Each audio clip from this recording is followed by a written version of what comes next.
Hail, hail, welcome to the Homebhoys Live podcast. It is Friday the 29th of November. It is election day here in the Free State. I'm, of course, Joe McKenna, joined by the clacking fingers of Scott McCorry. Yo, what's happening, Joe? What's happening? You good? I'm all right, mate. All right. Ready to rock. Funny. It's funny, seconds before we do this podcast, we get to look at each other for about 5 minutes and then we go, ooh, turn them cameras off. Fuck. Look at that fucking that face. Speaking of people who should be unseen, we have got a man with us who we have now. I think it's safe to say that we can refer to this man in a different kind of way. I think this is what we should start his intro with. This is Simon Templar.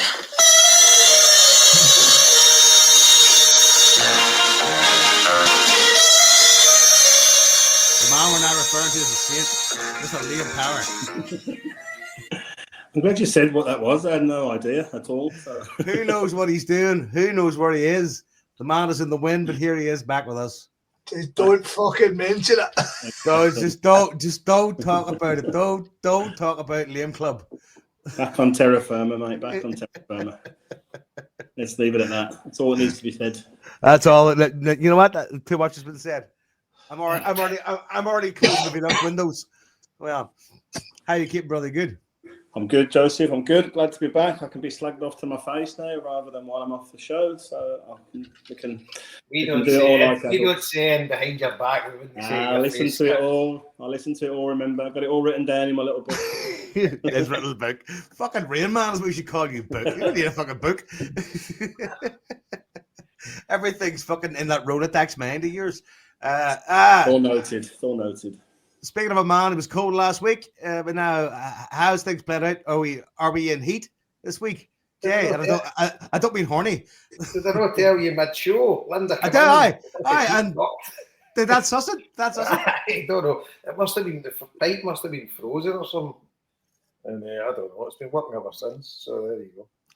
There you go. Linda Higgins does the DIY at home. Let there be heat.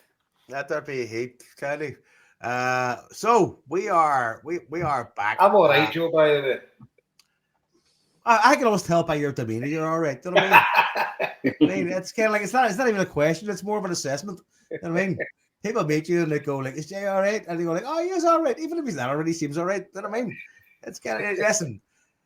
You just listen. That's the life you lead. I'm sorry to say that. I mean, Jabo. Yes, Jason. That's a dog's name. Jason, that's a dog's name. Okay, well on. All right, so welcome to the weirdest part of the fucking show. So we know Marty Flynn tonight. Marty Flynn is apparently working himself to death. Marty Geldof. So we're gonna have to do some housekeeping with it, Marty, tonight.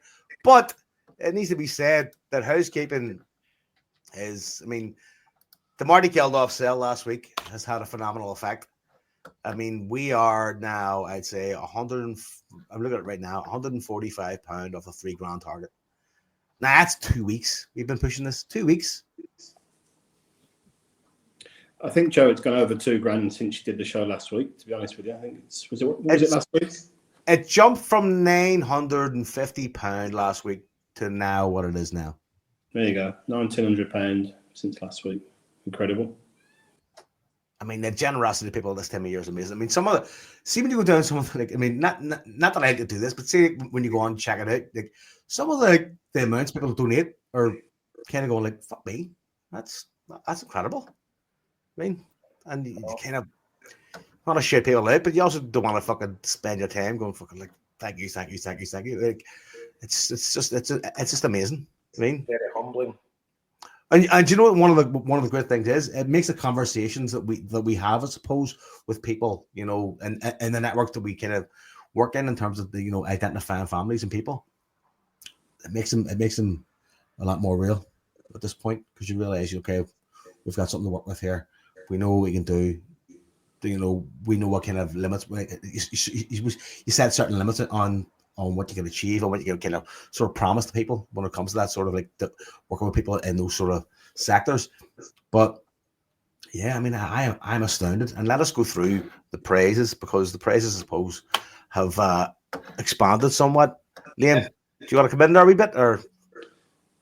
I can do them, or I thought you were doing them, Joe. Sorry, 2 seconds, mate. I can. No, I can do them, no problem. Yeah, right, you got it there, mate. If you can, I'm just sorry, I was in the middle of doing something else. I have the list. Right? I have the list right here. Right. So the first new praise. When I say new, this is up there with the John Higgins sticker queue. It's an ever regular. It's the cuddly bear of the Homeboys Christmas appeal. It's a Celtic canvas art wall mural from John O'Farrell, who long time friend of this initiative every single year.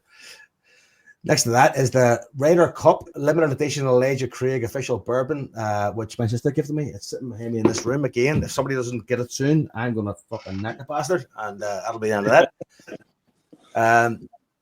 2 Celtic kuffias recently worn by Kneecap. Now the wording on that's pretty difficult because Kneecap didn't wear these and then give them to us. They're wearing the kuffias that are being sold by a friend of ours, PJ from the show, who has a kuffias. Like, I mean, if you see a green and white or a green, white, and orange kuffia, that guy's probably met PJ, right? That's kind of how it works, right? A Celtic framed print from Social Recluse, Maradona framed print from the same place. 2 Club Celtic lounge tickets for St Mirren game on Sunday, January 5th. Adult and Shed ticket in next to the boys, game to be confirmed. Bottle of Bushmills, Black Push Irish Whiskey. Match ticket voucher for the Kano Foundation, 2 adults, 2 children. St. John Higgins sneaker queue, a cuddly toy. Celtic tour for a family of 4 from David McLaughlin. Again, needs to be lower down the list there so we can put it as a baby prize because it'll be Davey. Prize is a tour for a family of 8.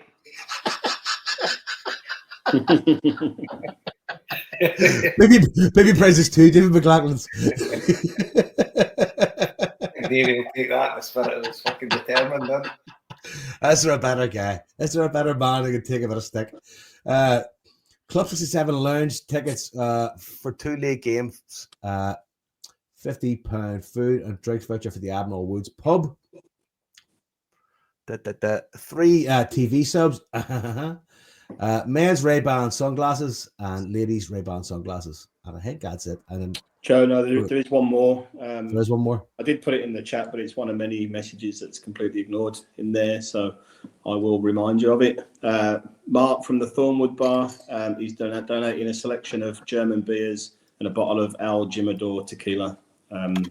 He donated the rum. I think the rum set last year or something really nice. So give me those details again, so I can type them in right now. So onto this list. So selection of German beers and a bottle of Al Jimador tequila. I'll put it back in the chat again for you as well. And Kev's trying to get hold of some Celtic signed with the team, so hopefully we'll get that added as well. Yeah, happy days.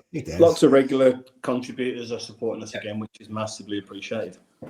Now, I've had contact from a guy today who's asking about sending money through a different means. I'll talk to you about that offline. But people are starting to make contact about the separate raffles in terms of.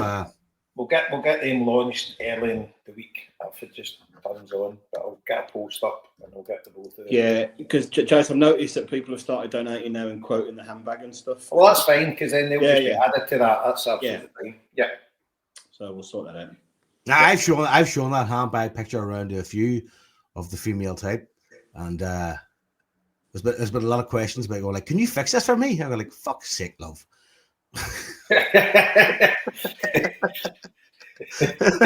The exact same conversations in this very house. Because I mean, last year's one was a big bright orange. I think I said at the live show, "Who wants to win this Protestant bag?" Because I think we actually did a live ticket sale, didn't we, at the live show for the actual bag? Because like at that point we're going like fucking like Marty Fashion comes through with the proper goods. You know what I mean? And I said this year it was like it's black. It looks amazing. You're going like, you know what? If I was a woman, I'd want that too. I mean, or as Jason said, if you're transsexual, far away. Metrosexual, whatever sexual you find fits with handbags. Standing sexual. Let's go. Yeah. Can you be cansexual? I reckon I might be blessed cansexual. Guinness cansexual. Just want to get fucked up. As usual, the chaotic start of this Sexual podcast. cans. Fuck's sake. So there's a bit of a list, as there might be sometimes, but again, a list means nothing. We've done the Christmas appeal. Again, that's you're going to hear that every single time now. You're going to see a pin to our fucking posts on Green Sky, on Twitter, or whatever. When are we thinking about doing the draw? About 2 weeks from now? Let's look at some dates, right? Let's look at some dates here. Let's look at the old calendar. Right? I would imagine the first week, or the last week before Christmas, which would be That's a bit tight getting them out, but so probably, I think maybe a week, no next Friday's show, but the following Friday, maybe draw it then. See, I would think at the very earliest, the 13th of December. No, Is that no? Then. But nobody's expecting it for Christmas Day. We're not fucking Santa Claus. I mean, the only things we need to get out is your tickets, but they're not due till the start of January. So I think we could work around that. I would say the 20th maybe, but I'm not around. But the 20th would work. Probably get more money in. See, I was thinking 20. I was thinking 22, but apparently Royal Mail apparently Postman Pat over here wants to get shit sent out before fucking Christmas Day. So it's not easy getting that queue through a letterbox, let me tell you. I was driving the other day for some reason. I had a flashback of somebody accusing us of fraud last week for signing fucking sneaker queues. Fucking one queue I signed 28 years ago, and it's fucking followed me.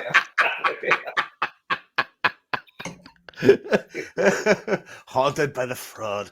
Listen, as we said, Dicey, your signature is more valuable anyway. It fetches more money. So he was playing in a tournament in Thailand at the time, right? And I did the raffle then and there. And then he got it the next day with his name on it. So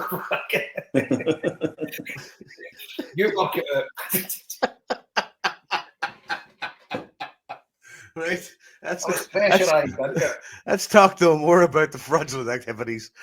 We have a list, like I said a minute ago. What's on it is hearts. So obviously I wasn't there, and there's a lot of people not there because the fucking minuscule amount of tickets is insane. Who was there? Me and Scott. You and Scott were there. Liam, you didn't make it, no? No.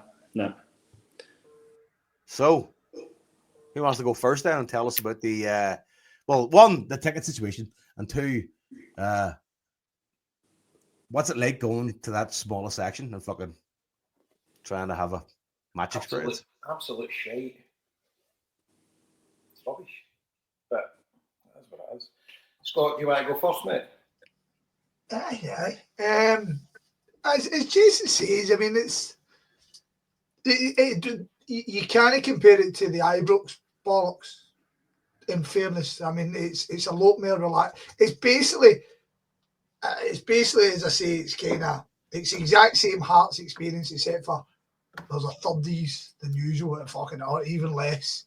The whole, we know the script. You're paying fucking like 30 banger, and in front of you there's a fucking advertisement thing, and then on the right of you there's an advertisement, and it's just shite. And then you're looking around you and fucking their ends fucking practically did. But no, I got a lift through. Who bus was they running? I got a lift through, a few cans through, few cans over there in the game early enough just to save any shite after my last fucking escapades. And experience-wise, there's not really much to talk about. Do you know what I mean? I'll tell you what's good though. See, when you look about, everybody who's there in general should be there. If that hopefully doesn't sound like being a cunt. Jason, you must have knew fucking loads and loads of folk there. And you know they're all proper Tims. So it's no like in the past where you've kind of been to these things and you don't fucking recognise fucking half a cunt. But there You're only saying loads that, Scott. What's that? You're only saying that because I wasn't there. But No, I mean, so as Jason says, experience-wise, like I say, you can't compare it to the Ibrox thing's just bollocks right for the off, and the only redeeming feature about Ibrox is if you win. Whereas Hearts, you're no under the same pressure at all. Do you know what I mean? You can saunter up 5 minutes before kick-off. Not the amount of fucking coppers and stewards wild for the fucking amount of us. Do you know what I mean? But and generally the experience is what it is. Do you know what I mean? It's no. They're making my fucking bollocks with this platter, but that's what it is. What about you, Jabo? Aye, slightly different, to be honest with you. Well, very different. We like a full day at it, and so we get the train up back at 1, I think. So we get no, it was at 2. So we get to Edinburgh about 3. Me and Johnny Mackay. My mate Paul Brugge was on it as well, but he was behind enemy lines. His boss is a Hearts fan and got them with corporate. He's been in there a few times. So he was suitably attired and he jumped off the train at Haymarket to meet his boss. Me and Johnny carried on to Waverley where Sean was getting the train up. So we met Sean at Waverley. Well, we were standing outside first of all and I met a lad I know for the Green Brigade walking out and I'm like, all right, you got to the game? Nah, I got to the Christmas markets with the waiting. And you're like, oh man, just that's then tells you that like, obviously everybody's not going to the game is normal. So we had a pub sorted down the back of George Street, the Boston Bar. It was actually quite good. The singers on that, like pseudo-Irish pub, but it was actually all right. The rugby was on, so it was full of Hoorah Henrys to start with. And then they stuck the Spurs game on and the Hibs game. So there was a load of Hibbies in it, which was good. And so we had a good day in there. And then a couple of our mates that are Hibs supporters came and got a pint with us. And then we got a taxi for there, down to the ground. We went to the Murrayfield bar that was fucking empty, you know. And then we had one in the Roseburn before we walked in. But it was funny, we were in that Boston bar and Johnny Mackay loves Sunshine and Leith. So we're standing with a few Hibbies and they just went 1-0 up. And Johnny starts singing it. And next thing, the guy starts singing it. Like the boy who was playing all that just Irish folk music and stuff. So he starts singing it. So the full pub's getting it loud. And all these English folk are in it. They're loving it. Right? So the pub is going bonkers singing Sunshine and Leith. The manager comes running down to a back room, panicking like fuck. No football songs, telling the guy singing. No foot. So it must be a touchy thing in Edinburgh. Do you know what I mean? When they stick that on in the pub. It must be, like, obviously, if you got a squad of Jambos, we're not going to take too kindly to it. So, aye, that was interesting. But that was a good wee day, and then headed round at the game. But here was the thing, Scott, right? So me and Johnny are finishing a pint, and everybody else had finished there. So like, we're walking round, so we just finished ours. And I reckon me and Johnny must have been two of the last Celtic fans to get in our end. So we've walked in, and we've walked by, see that club, the ex-prison warders club or whatever, just at the corner.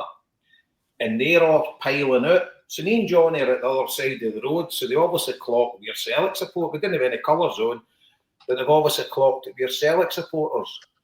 I have never had as much sectarian abuse in my life at a football game than I got there. And the amount of police that were standing there, and me and Johnny were laughing, and we're like to the coppers, what are you doing about that? Oh, don't worry, you'll win it anyway. See the bile coming for them. Yeah, Catholic bastards, yeah, pedos, yeah, fiend. It was fucking vile, honest to God. And we were just fucking laughing. And you'd have fucking banjoed them if there wasn't a copper standing about. But there was 20 of them. And, oh my God, it was horrific. I've never had it as bad as that against Rangers. It was honestly vermin. So anyway, we get in the game, so we get in for kick-off, and that was it. But we'll cover the game in a wee minute, but after the game was interesting. So we'd get the train, right? So normally when you're walking back up to Haymarket, you're kind of team-handed. Right? So it was me, Johnny and Sean, and we're walking along, and Magoo, God love him, man, Magoo got us a hair out because we were getting the train on the way back. Obviously, the office was shut by the time we got out. So we went to his car, got the cans, and just walks back down just as all the buses are leaving and all the cars are leaving. And before you know it, everybody had left. It's me, Sean, and Johnny walking up this wee dark road to Haymark, and we're like, what the fuck's waiting us up here? When we get up, and there was no much happening. There's another 4 Celtic fans. I think it was 7 of us in total walking back up towards the train station. So we had about an hour to go before our train. So we went to that Malone's. That was bouncing. The Malone's in Haymarket. Have you been in that before? 2 floors. No. That was good. Aye, it was good. And the singer on up the stairs. The place was absolutely ran. Quite a few folk in it with the hoops on. And aye, it was good. And so we had a couple of beers in there. Then made our way back into the station where Paul was there, his boss, who's a Jambo. So we're standing on the platform, and there's just loads of Jambos coming down, and we're obviously just. So what do you do in a situation like that? You just start belting out Sunshine and Leaf. Oh, they were fucking raging. Another thing, Ellie was on a day out with her pals that she was in Madrid with. She lived out in Madrid. So they'd had a wee meet up in Edinburgh. So I'm phoning her saying, you making this train? We're there now, Dad. I can tell she was just. We're standing there and the train's coming in like 5 minutes. So I'm phoning Linda. I'm like, well, I'll just need to miss this train. I'll need to get one into the tune and then we'll need to make our way back. And she goes sauntering into the station, 3 sheets to the wind. All right, yeah. So we're going back down the train. So me and Jory and Paul, we cargo on the train back down the road. It was good, great day. And brilliant result. But it was totally different. And at the game, just absolute shite. But I would agree with you. The 99% of the Celtic fans there, you knew their cootums, you know. Go everywhere. See that club you're talking about? Aye. On the way out, somebody who was standing outside lobbed a bottle at the Celtic fans. Well, we just got there after that because it all kicked off. They lobbed a bottle when you saw the bottle smash, and this Wally in front of me ran and picked up a bottle and fucked it right. But he's picked up a bottle with that Copper fan right behind him. Right behind him, and I was like, mate, and he's fucked it, and he's turned and he's like, oh, you're kidding on. The coppers never moved, never got out of that. There was about 4 coppers in it. They never got out of that van once, and I'm going, that's wild, man. They should just sit there and law pings because the wee gate was, and it was a 4 or 5 guys going on, I'll knock your fucking teeth in, and then you must have saw. I walked by it, I was like, what are the coppers doing? You know what I mean? Aye, well, they must know what they're up to. Because I remember me and Mick McGuinness years ago were walking to the game, and we were kind of early in. It was the one that JP had said that there was going to be loads of fakes. I remember that. Aye, so we were in the game an hour before it, and fuck, what bed in, man. So we'd walked in again, but there was nobody coming out it, and all you heard in for it, the full lot, everybody hates Roman Catholics. We hate all that fucking, it was for one of the films, Trainspotting 2 or something like that. Aye. And they're all singing that, but fucking vermin. But aye. And obviously that wee squad of Hearts fans at the left-hand side of us, they must have had about 6 Red Honey Ulsters and about 10 Union Jacks between about 15 of them. Aye. But aye, get it up a minute anyway. Indeed. But onto the game, it was a bit of a game of 2 halves, wasn't it? Just a fucking bit, mate. Aye. I was kind of almost certain we wouldn't score in the first half. I just felt like Hearts have that pluckiness about them. Like, I mean, they're not unbeatable. They can be torched, but they just they don't stand up well to tactics and pressure. I mean, because the first half, I mean, I thought we played decent, but they were just good enough. Well, Hearts always fucking. Would you see, you try harders know the fucking right, but there's a determination in it, and as champions, you expect it, and you can't really fucking moan about it. I mean, fucking, we've all played football, we've all been in competition. When you're up against the best, you know you've got to be fucking better, else you can take a fucking hiding. I didn't think we were great. We seemed pretty slack. We seemed off it. We couldn't get Kyogo in the game. We couldn't get Engels in the game. Taylor couldn't find Maeda fucking defence-wise, we seem to be back to fucking passing it about each other. It wasn't great. The thing with Hearts, which I've noticed, if Hearts don't score, or in fairness, Kilmarnock was the same. If they don't take their chances, you've just got that confidence in you that they will punish you. Do you know what I mean? And I thought first off we were pretty damn poor. There's no two ways about it.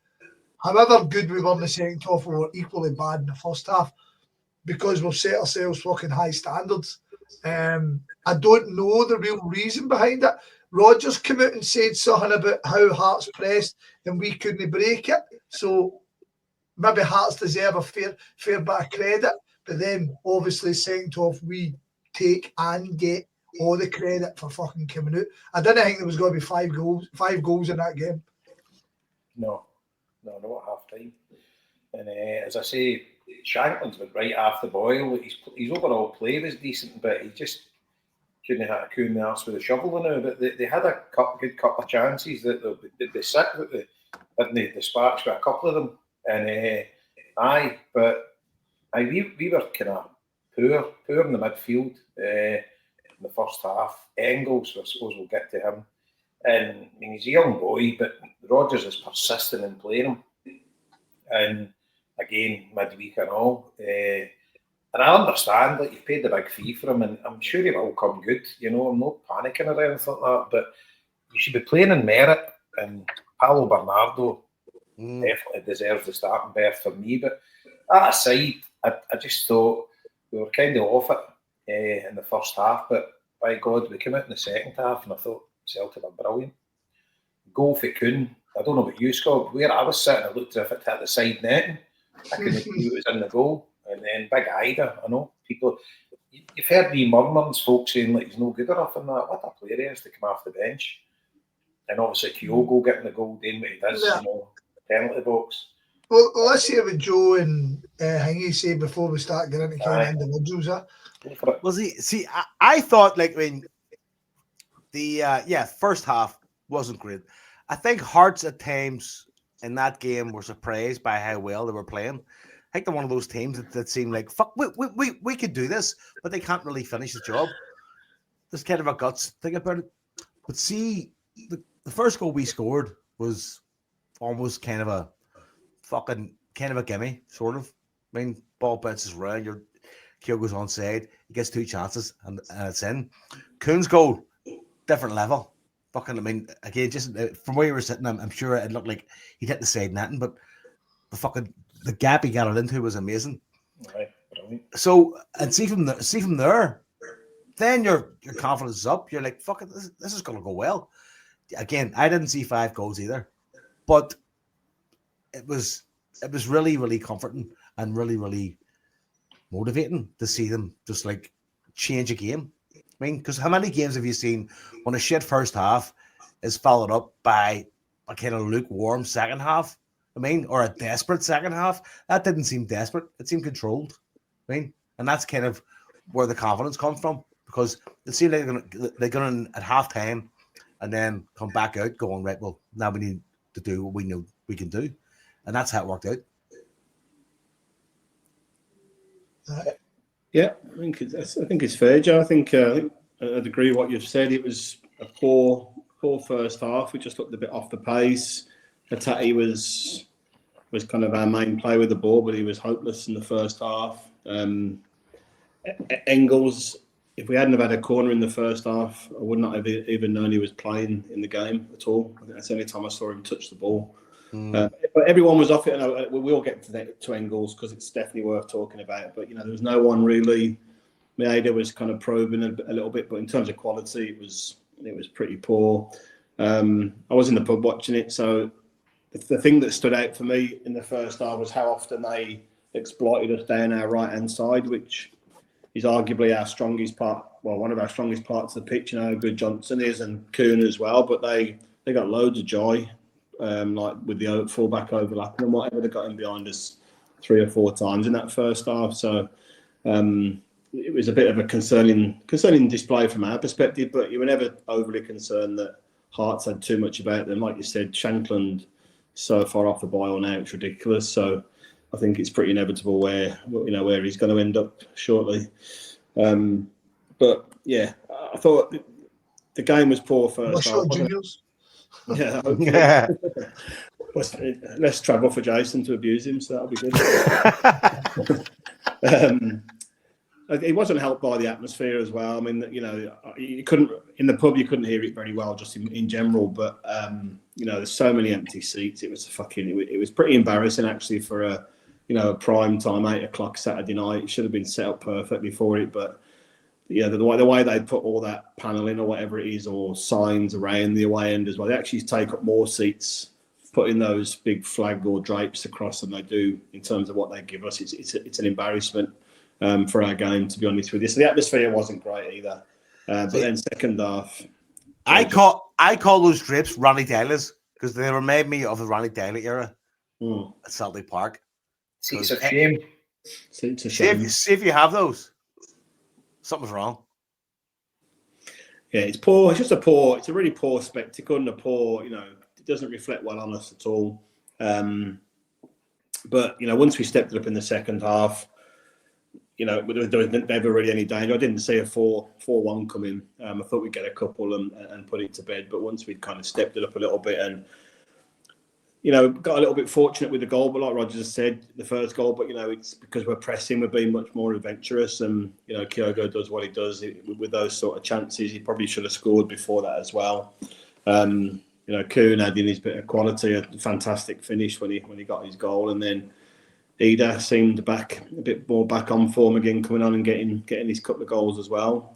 So, I mean, it was a good day at the office in the end, but just took a bit of time to get warmed up. And like I said, it just didn't look a great spectacle on the TV, and I would imagine the atmosphere wouldn't have been that great. I think Jason did a good job of kind of selling the day. Obviously, you had a good day with your pals and had a good few drinks and whatever, which makes all the difference really in it in terms of the company. But like you say, as an experience for an away fan, it's pretty shite there now, which was my favourite away ground and the place I've enjoyed going more than any really in my time.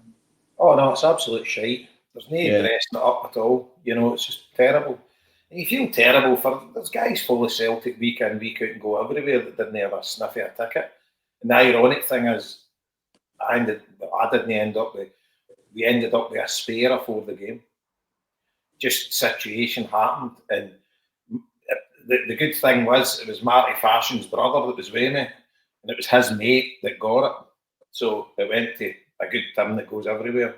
It took the chance and get up, without one.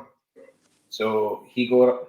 So that was fine. But it's awful, and you just feel everybody you meet, like in the pub before it or walk to the game, there's usually 10 of them, and there's 2 of them or 1 of them, folk there themselves and stuff like that. It's just shite, it's no good. But the people not realise that watching football on TV in general, when there's empty seats to fuck, people go, this is a big game, big important game, and there's empty seats, people go, is it fuck? Do they not get that? Like, I mean, at the end of the day, you're selling a brand. Scottish football's a brand. I mean, see, the thing is, these chief execs, etc., the Scottish clubs, they count out of their fans, and I get the reason why, because that is their bread and butter. But these guys should be businessmen and they should have business heads on. And I get the fact, see, if Hearts had beat us 4-1, yeah, but it's job done. It's working for them. We're absolutely destroying them with next to no fans there. For whatever advantage they're trying to gain, it's just fucking a hatred of Celtic. I know they've done it with every club, but we must be the catalyst, And I know, but I mean, I would expect. Maybe I'm fucking. By all accounts, a Hearts fan has said that we give them less of a percentage at Celtic Park than they give us. But those margins are very different because the numbers are very different. They're very exposed. No, Joe. They want more tickets for Celtic Park. They sell out. We only give them like 900. We gave Brugge 3,400. Right. See this.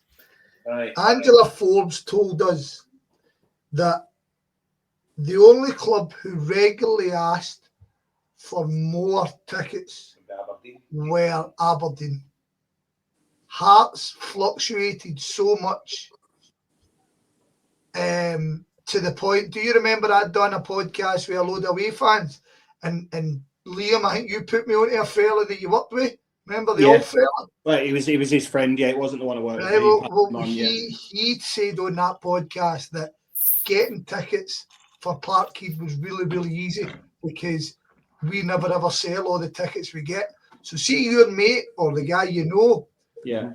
I think he's talking about the good times because Hearts, I mean, that's not the information I got. And I'm not calling anybody a liar because I don't know for a fact. I mean, we probably could find out within the fucking week, and get proper details. But I don't know. I mean, I know that it's if see the opposition were going to sell out their section, we'd give them more tickets.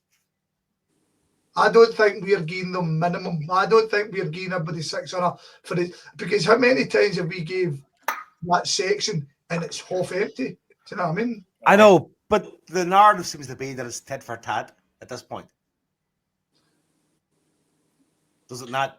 Across the board, it seems like because Richards has said, we're not doing this, everybody's going like, we're not doing this, we're not doing that. It's tit for tat. We give you minimum.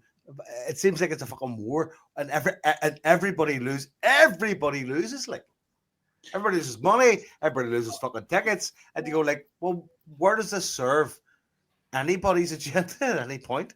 Well, I think he's Aberdeen John. actually started it. They were the ones for must have been what, a good 7-8 years ago. They cut us from having like I don't know 2,500 down to about 1,500. I don't know the exact figures, but we used to get like 2 sections of that stand across for the main stand, and we've only got one. And by all accounts, they'll be selling it now because they've been doing well. But they were the ones. But how many times did you got there and the stadium was half empty? See, that's the thing, right? I'm not as fucking moaning. It's their club, and I get if they decide that's what they're going to do, then fair dues. If it falls, I'm quite comfortable that a club fluctuates in terms of what the gears, right? See, Aberdeen are doing well. They're getting close to sellouts. See, if they want to cut their weight and have more home fans in, I'm fine with that. That's the way it fucking goes. Celtic done that, as you guys just spoke about. Do you know what I mean? We under Ronnie Dyer, if you wanted fucking 10,000 tickets, you could have got them. Do you know what I mean? But it just comes down to the Hearts one is frustrating because the Hearts one has been cut to a stupid degree, and because they can't control fucking their own fans, they've forsaken tickets for people to watch a game live in a football mad country and replaced them with advertisements. That's wank. I know, but I think the main aversion of all those clubs is that they don't want to seem like Celtic is wagging the dog in terms of like being the financial powerhouse, being the biggest draw. I mean, being like, okay, we'll sell tickets, but if Celtic come along, we're going to give them these many tickets. Whereas I suppose the model should be, to some degree, if you can pass it with your club, is that whatever tickets aren't sold, we can then give to, say, the likes of Celtic who are going to come and buy those tickets, those extra, and then make that money, because that money will then only enhance everything, right? But again, nobody wants to see Celtic being the fucking dog that wags. Joe, forget the money. Forget the money, right? The money, fuck all to do with us. It's absolutely. I hate fucking Celtic fans becoming fucking accountants and telling other clubs how they should fucking. But it does play a part, though. No, but it plays a what part? What does it play a part to you supporting Celtic? And not to me. I mean to the clubs involved. So why the fuck are you caring about that? Because it's the only way to get to what they have interest in. I don't understand that point. Because money talks. Money down the river. Exactly, but that's their fucking prerogative. But that's what Joe's. He's making the point. It's fucking stupid. They're cutting their nose off to spite their face. It's not as if it's not as if they're getting any better results against us with cutting our allocation. Again, it's their club. It's their club. Know that. I know, but no, sorry. My point is, Scott, is that it's the reversion is that they don't want to be seen as being wagged by Celtic financially because they don't want to be seen that in front of their fans going, okay, well, Celtic can have all these seats because we need the money, and Celtic have the money. That might be the case, right? But you started off this discussion with a point that I agreed with fully. I know, but that's why I slalom. I mean, you started brilliant and you fucking went into madness, right? So, no, it's the fact of the matter is the two largest clubs, the two clubs with most power in this country, couldn't fucking solve a ticket problem, and the government board made up of all the clubs couldn't fix it. So we've got to this ridiculous point where we've ruined, as many people around the world consider the greatest derby in the world, right? Might be true or untrue, but the fact it's in a running for a fucking poxy league like Scotland is quite a thing. And we've ruined it. We've fucking allowed decisions to be made and to be ruined. And that is dissipated. That's fucking ruined the rest of the league. And we've got to a point where everybody's making these fucking decisions for the sake of, fuck you, fuck. So basically, we're at a point where Scottish football should be kind of putting their hands around each other to lift itself up. We're basically pushing each other down constantly. But you're kind of making the same point I'm making, only in a different way. But I'm never going to be sitting lecturing other clubs for fucking No, I'm not lecturing, Scott. I'm just kind of observing, going like, is this why? Is this why? Again, you're right. I mean, fucking like the fuse has been set and the bomb's already gone off. I mean, so what's done is done, right? But it takes people to fucking figure things out and go, you know what? Why are we doing this? And again, I think it's in many ways it's just anti-Celtic. The thing is, right, you know, what you're looking to happen is for the league to set down some guidelines or some rules that says, 5% minimum or some other figure. But I think I saw something on this where if they mandated 5%, I think we get more than 5% in most of the games that we go to, apart from Ibrox and Time. The 5% is a minimum. It's not. The 5% was that was the minimum you give clubs. Then that nullifies the chance of Hearts kind of going, no, you're only getting this. Okay. So you know what I mean? So it wasn't set in stone. You must give them 5%, no more, no less.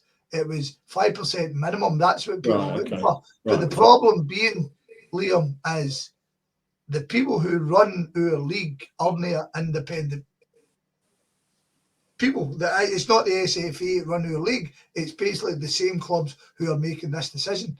And you need fucking 11 votes. Hearts and Rangers aren't going to agree yet, are they? Do you know what I mean? The madness is Hearts can fucking lord it over everybody by claiming we're nothing like the two, what do they call it, the two arse cheeks? We're nothing like them because us and Hibs still give each other fucking tickets and you sit and go, fuck off. And they go back to this. But the irony being, I've read loads and loads online of these other fans and they bemoan the fact that we don't fucking give percentage of our gate as we used to do. Right? They bemoan that and they cite that as something they would change to make Scottish football better. Yet we're sitting in a position where they want fucking a percentage of the gate, but they want to give us a better percentage of the tickets. So you're kind of, we're at a point in the new where it ultimately needs a fucking sit down and a refresh. Isn't it? Because it's got to go. Jason was talking about it recently. You know what I mean? Cunts have just got to gee up. What year did that? What year was that in place until that sharing of the gate receipts? Was that for league matches as well? I think, what was that, 70s, early 80s? Jay, will you tell me? I didn't even know that was a thing apart from cup games, Scott. I didn't think it was a thing in the league. Mate, I'll go for a Google. I'll Google it. I just thought cup games. Yeah. It's mentioned a few times, isn't it? I mean, it would be some step change to move to something like that. It's never going to happen. And this day, I mean, every time I hear it proposed, I always respond it by saying, you're basically looking to dumb down the whole league to make you better, rather than you getting better. I mean, Joe's talking about, the fact is, in my opinion, 99% of the clubs in Scotland have been run like fucking shambolically. Yeah. Including ourselves at one point, but we fucking screwed them up. Know what I mean? I mean, fucking Hearts and Hibs are a fucking basket case. No bigger basket case than the fucking jokers across the river. Yeah, exactly, aye. Well, the thing is, I mean, like I think Jason, you've flagged it up. The sports sound kind of commentary after the game. Was it Alan Preston was on? I think you listened to it on Sunday, and like he was just nearly in tears, like straight into it after the game. That's the league done. That's everything done. That's the next X years done, which is fair enough, right? And like for everybody else, it can't be much fun having one powerhouse being so dominant. But the thing people keep forgetting is Celtic, and it's the irony is we're constantly criticising the club and the board, but Celtic have created all their own revenue and their strength, and they've run themselves properly. They took the hit back at the time when Fergus McCann came in, put the money in, built the stadium, invested with the fans, were sensible with their spending, and lost out on trophies at that time when we know it wasn't a level playing field. And they've managed to bide their time and reap the rewards of running the club in the right way, which seems to get me down. You could probably put it to Law when he came in after the Seville run, totally downsizing and cutting costs and no investing in the team, etc. So there was plenty of rocky times after that under Dyer, etc. But we definitely didn't invest for a position of strength, where arguably we didn't have strength because we had an aging team that didn't have many sellable assets. Well, I suppose if you had been ruthless, like using a baseball model, etc., if you'd sold half that team after that run, you might have got a right few quid in. Do you know what I mean? Yeah. And then reinvested it in young folk if you had that. I mean, like Porto did. We didn't have the young players that they could. They didn't do it to the following year because they won the Champions League. But as soon as they did that, they sold everybody. Yeah. We didn't have the foresight to do anything like that. In fairness, though, back at that time when we were in Seville, like this whole, I forget the phrase now, but buying and selling players, player trading model, that wasn't a thing in British football, really. No, it was probably more on the continent. It wasn't Portuguese. Yeah, but not a British thing, was it? You wouldn't be expecting to be successful and then trade your players while they're at the peak. I can't remember where you first started seeing that in British football, really. Well, recently. Yeah, that's what I'm saying. So not back in the Seville time. It's only been like your Brightons and stuff like that that have kind of done it. Yeah. Nobody else has kind of done it. But I mean, if you had somebody that had a vision back then the fans would have off their nut. But if you had actually punted that full team or all your main saleable assets, you'd have got a right few quid in. But as long as you'd invested that in top young players, and then. Because at the end of the day, see if you're a top chief exec, you need to forget the noise that's run about you, and you need to do what your fucking vision is, and you need to go for it. And like in baseball terms, I know it's totally different, but there's similarities that your top general managers, they'll sell players or they will trade players. It's a different model sort of thing. You don't sell anybody, but they will trade. If you've got an ace that's still got 3-4 years left in his contract, you'll trade him for like 4 top prospects, and your fan base goes off their absolute nut. But If one or two of the prospects end up being an absolute bumper, then they realise, and then before you know it, they've got trust in you, and then they know, because that's the worst thing you can do as a baseball club is let a player run into free agency, because then they just leave you. Or you need to pay the exact same as some other club that's wanting to get them back on the books. They just basically go to the highest bidder. So that's what happens in baseball. But if you're a top GM, you'll trade the guy when he's got a few years left and is at the top of his game, because you know you'll get maximum reward for him.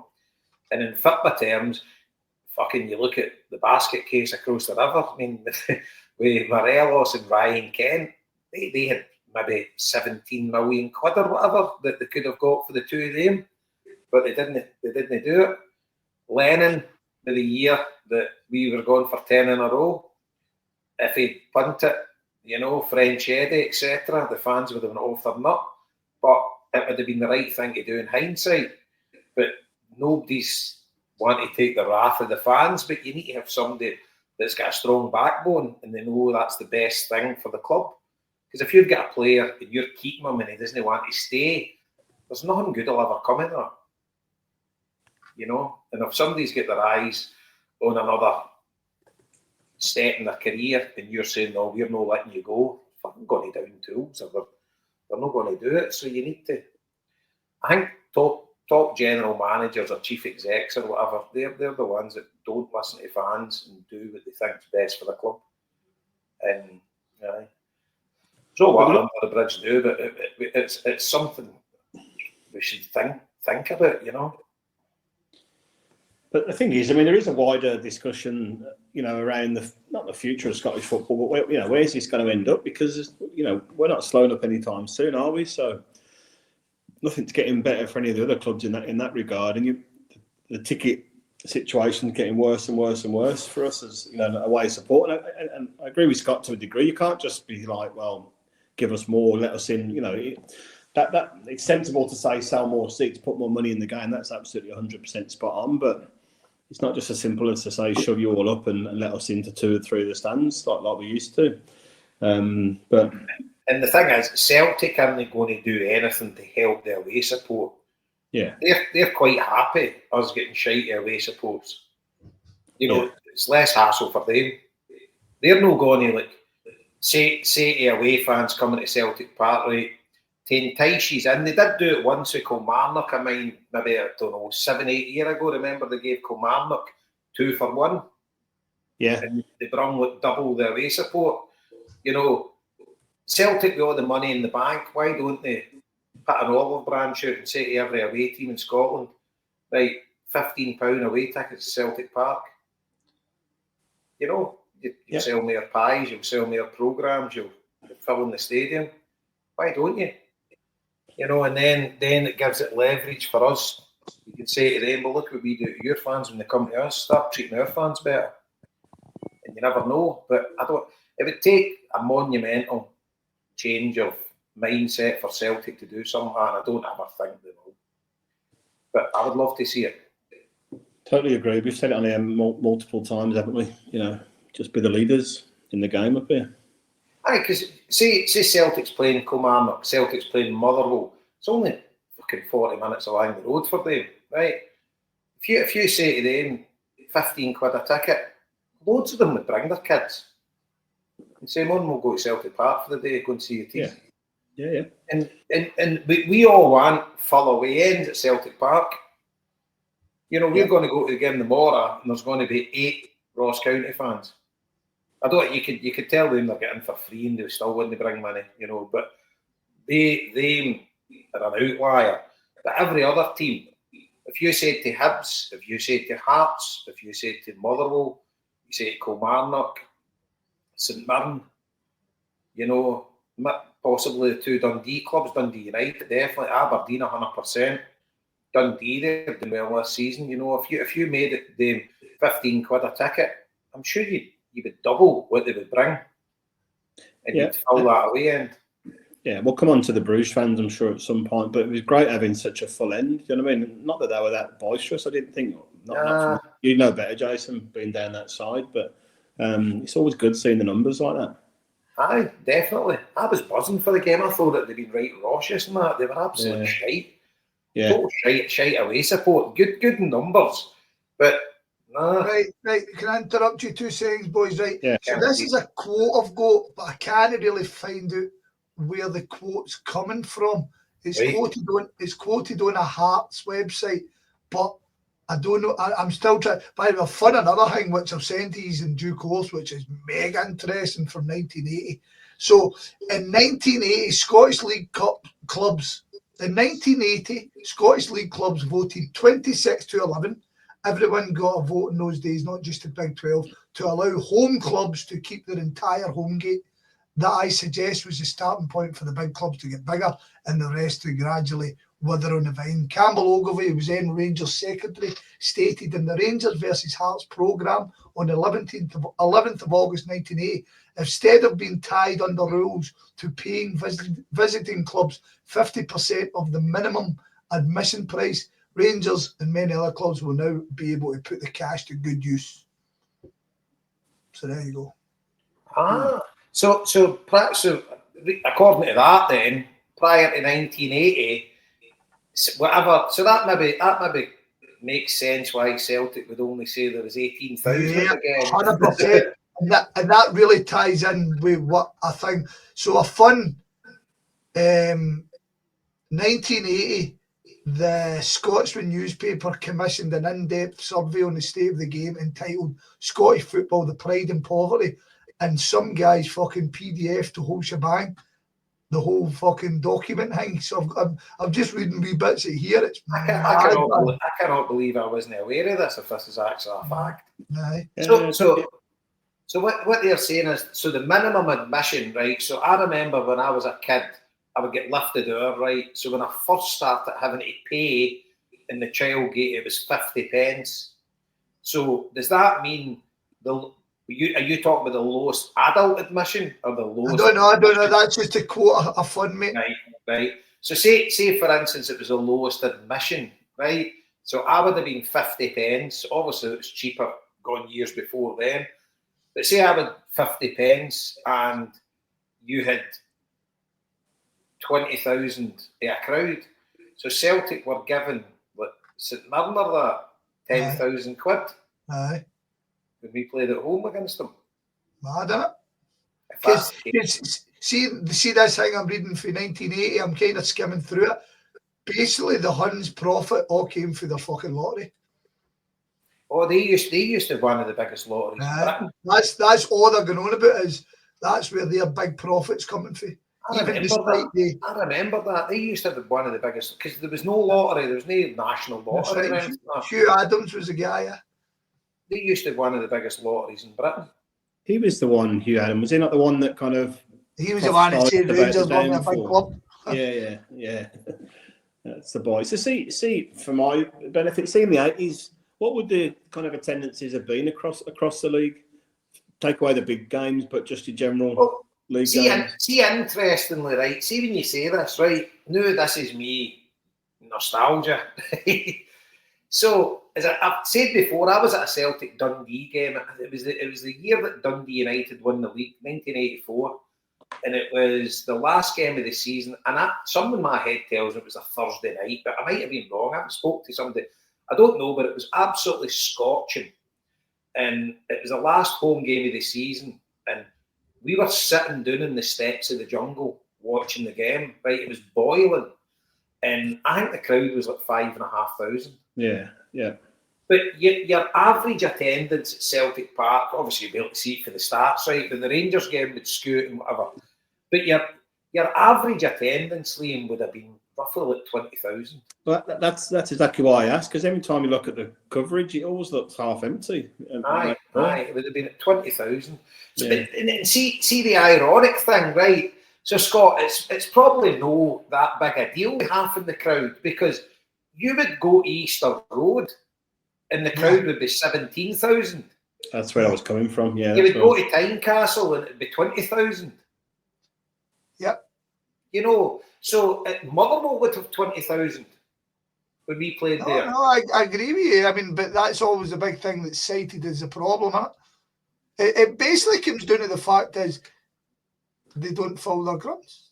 We've said that. We've said that a million times. Here's one to go on a wee tangent for you, right? So before that, this thing was done before the meeting, right? Before that meeting, and the Aberdeen vice chairman, Mr. Chris Anderson, had a proposal that the National League consisted only of clubs capable of attracting sizable crowds and bringing their grounds up to high standards. Instead of relegation, a franchise system based on the American model would operate.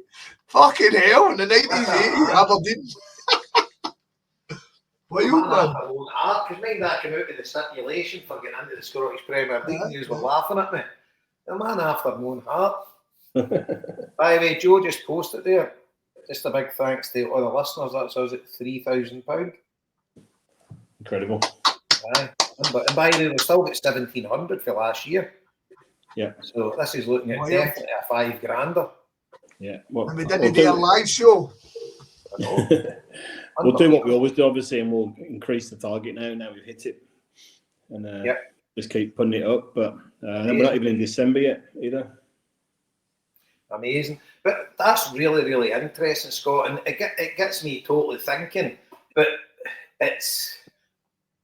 But the disparity nowadays, back then as well, it was a working class man's game. You know, there was very few females, and no being sexist or whatever, but there was very few females. It was a totally male-generated thing, guys in steelworks, factories, blah, blah, blah.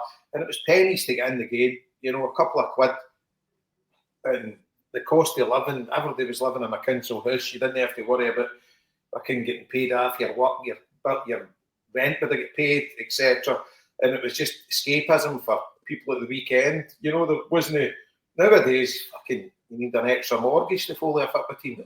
The other big difference is as well, if you think back to the 80s and stuff, and before that, Scottish teams and British teams could compete and win in Europe. So you know you weren't so fixated on having to have more income to compete against these teams that were superpowers money wise.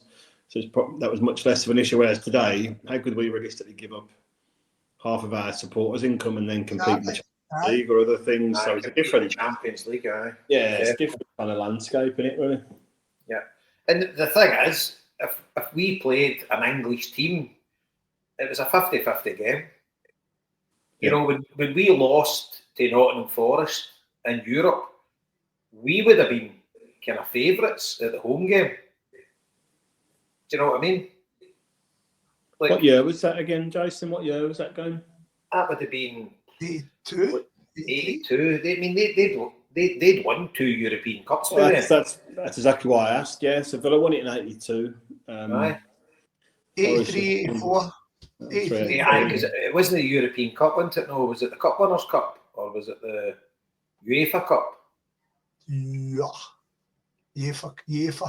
Aye, it was UEFA Cup. Yep. Was that like the bad crushes down at that game? Oh, aye. I broke my leg. I was going to it as well when I broke my leg. So I got paid to that. I was watching it with a stookie. But aye.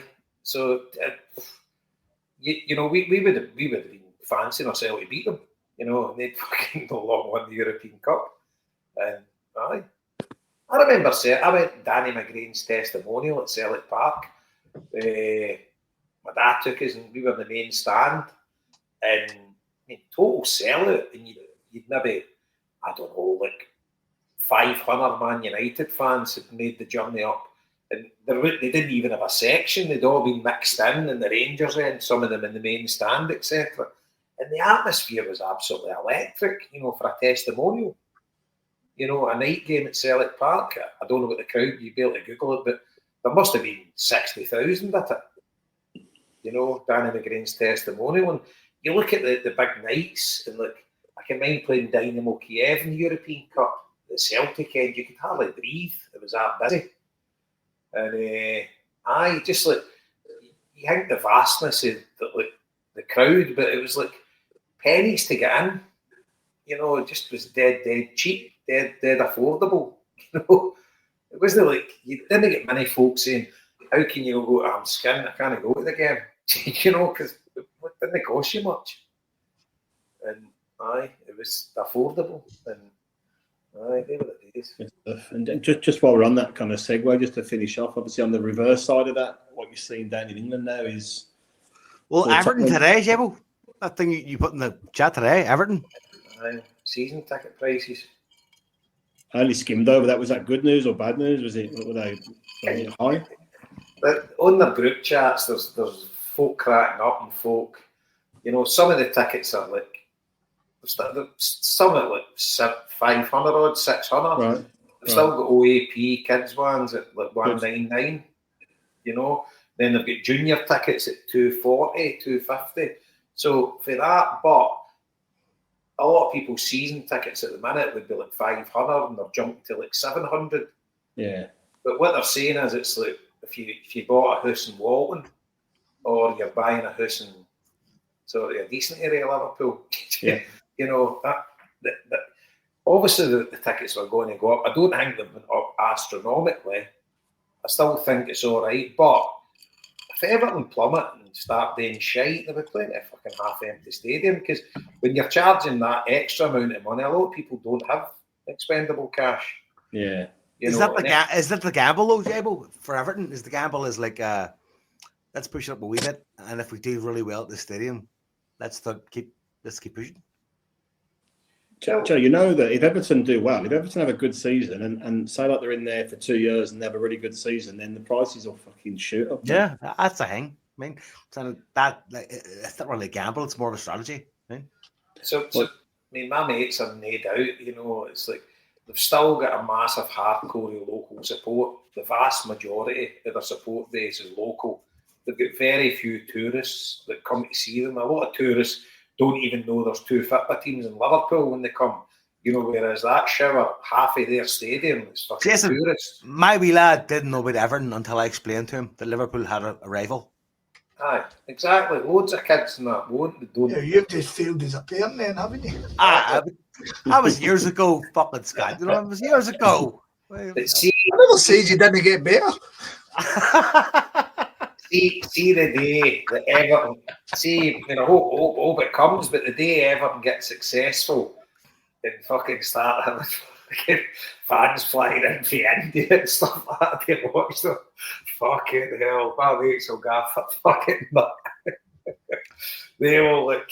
But is that not inevitable? Is it not? It is. Well, there's no doubt about it. They know it'll happen if they're successful. You know, and it's not by the way, nothing against folk from India.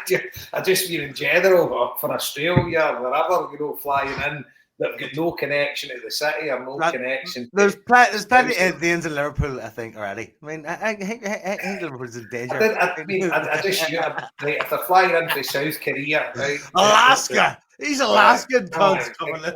Exactly. Fucking Inuits everywhere. Aye, it's fucking, you know, they'll just fucking gaff them up. But see, at the end of the day, if they were getting success, I'm sure they would change their tune, you know.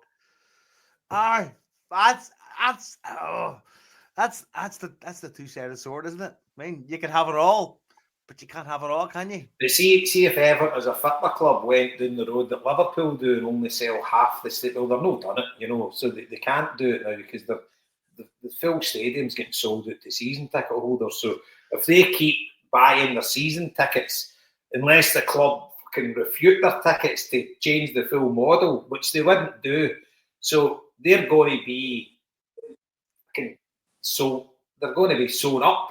You know, you're not going to be able to get a season ticket. Aye. So the amount of tourists that would have the ability to go and watch Everton unless a season ticket holder was giving up their ticket. But now we've touched on it, we're kind of away in a ramble. What about that Notts Forest thing you posted, Scott? I found that fucking horrific. I missed that. What was that? Notts Forest have done away with season tickets. What? How's that? Well, how does that work?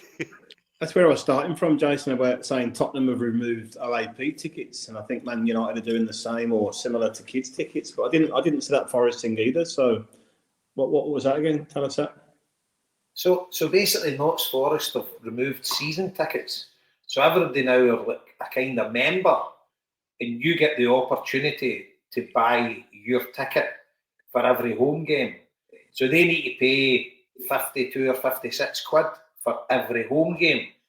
So they're now in a list, and see if you don't buy that ticket, you go away down the list and someone else will take your place. Right. And you need to buy every ticket. So you're basically conned into buying every ticket, or you won't get the chance to buy a ticket. It's a race to spend. It's a race to the bottom, isn't it? It's a race. That's exactly what it is. Yeah. And basically, if you were, holy mother of fuck. so if you were, because what they see the value in a tourist coming, he buys a strip, he buys something else, you know, he'll spend a load in food, spend bloody. You've got a local goes there and buys nothing, buys a pint at half time, and then fucks off to the pub with 10 minutes to go to the game. Do you know what I mean? And Yeah, totally, man. that's where they're targeting. Oh my goodness. What? See, Yeesh. we're You know going what? on That is quite soulless. we're going on mad tangents here, right? I won't take it too far, but Jason, what happens in like baseball or American football and stuff? What is the American model for supporters? It's totally different. So the Mets, I can only speak for the Mets, but American football would be different because they've only got a short season. I don't think they play like 11. You would know better than me, Scott. Maybe only play 11 home games and 11 away in your normal season. It's a small window. It's November to February. But the baseball is like the start of April to the end of September. And if you get to the postseason, you're playing in October. So you basically get 6 months where they're cramming 162 games in. So you get 81 home games and 81 away. So your away tickets, you don't get any. So basically, any fan for the Mets that wants to go to an away game, you need to go through the home club and just buy a ticket, right? And there's no segregation, no nothing. But what the Mets have got like a group, the 7-line army, they'll buy bulk tickets for the away team and they'll all sit at a section. Right. But they just do that through the away team. The Mets don't have anything to do with it. But at home games, they'll have various packages. So you'll have a season ticket, which you get into all 81 games. Right, you do. Okay. So you'll have very few would buy that, right? Right. Then you get season tickets that give you the weekend games. So you get every Friday. You'll get one that gives you a Friday night, because a Friday very rarely day games. So you've got a Friday night, Saturday, and Sunday. So you'll have every Friday, Saturday, and Sunday in the season. They'll be the next most expensive. Right. Okay. Then you'll get ones that only give you midweek games, or you maybe get the choice of one midweek game. There's all different kind of packages to suit kind of everybody. Yeah. So if you're a retired guy, you'll buy the package that just gets you into the odd midweek game. But what happens is if you've got any of the packages, if they get to the postseason, then you've got the right to buy your seat. You'll have the chance. You'll get the opportunity to buy your seat for the postseason. And if they get to the World Series, you'll be guaranteed a ticket. So there's a ton of different packages they would offer. Right. Okay. Right. But there's the Mets basically. The only games you would struggle to get a ticket is for the Yankee series, or if they're winning the league and they're going to the postseason towards the end of the season. Opening day and the final, like home game sort of thing. Yeah. They're the only games of the season you would kind of struggle, because there's 81 games. You know, people pick and choose what games they're going to go to and stuff like that. It's more like a pastime rather than an obsession for most people. Yeah, because I'm just thinking where they're going to take it, because a lot of American owners down south now, you know, Hibs have got American people in there as well. But I was down in Birmingham last Friday at a gig and met all the boys. You met them before, most of them Birmingham fans, Blues fans, and my pal's the assistant manager there now, and they're all on cloud nine. They're doing brilliant. They're selling out every week, but I've said to them, like the same as with the Villa, it's just they'll get you in, they'll do well, but then they'll fucking hit you in the pocket for it, you know, big time. But as we've seen with the Villa Champions League tickets, and Villa, like other teams like Palace, they have these category games down there, you know, the big games, category 1, and the prices go up accordingly. Aye. Everton's had that for years. I have that as well, right? Okay. These different categories, aye. Aye, you would have Liverpool, Man United, Yeah. Man City, and I don't even know if Arsenal are that the category one, but the big like Liverpool, Man United, Man City would be your category ones, and then you would have, I don't know if Arsenal, Chelsea, Spurs and all that would be category 2, and then your rest would be category 3 maybe. So there'd be 3 different tiers. Yeah, it's pretty interesting though that Forest have been the first to go this way because they're doing well now, but they've not had proper success for years and years. Like Liverpool could go season ticketless and sell out every game tomorrow because they're full of tourists, like you said. They do it. They only sell half their stadium to season tickets. The other half are tickets.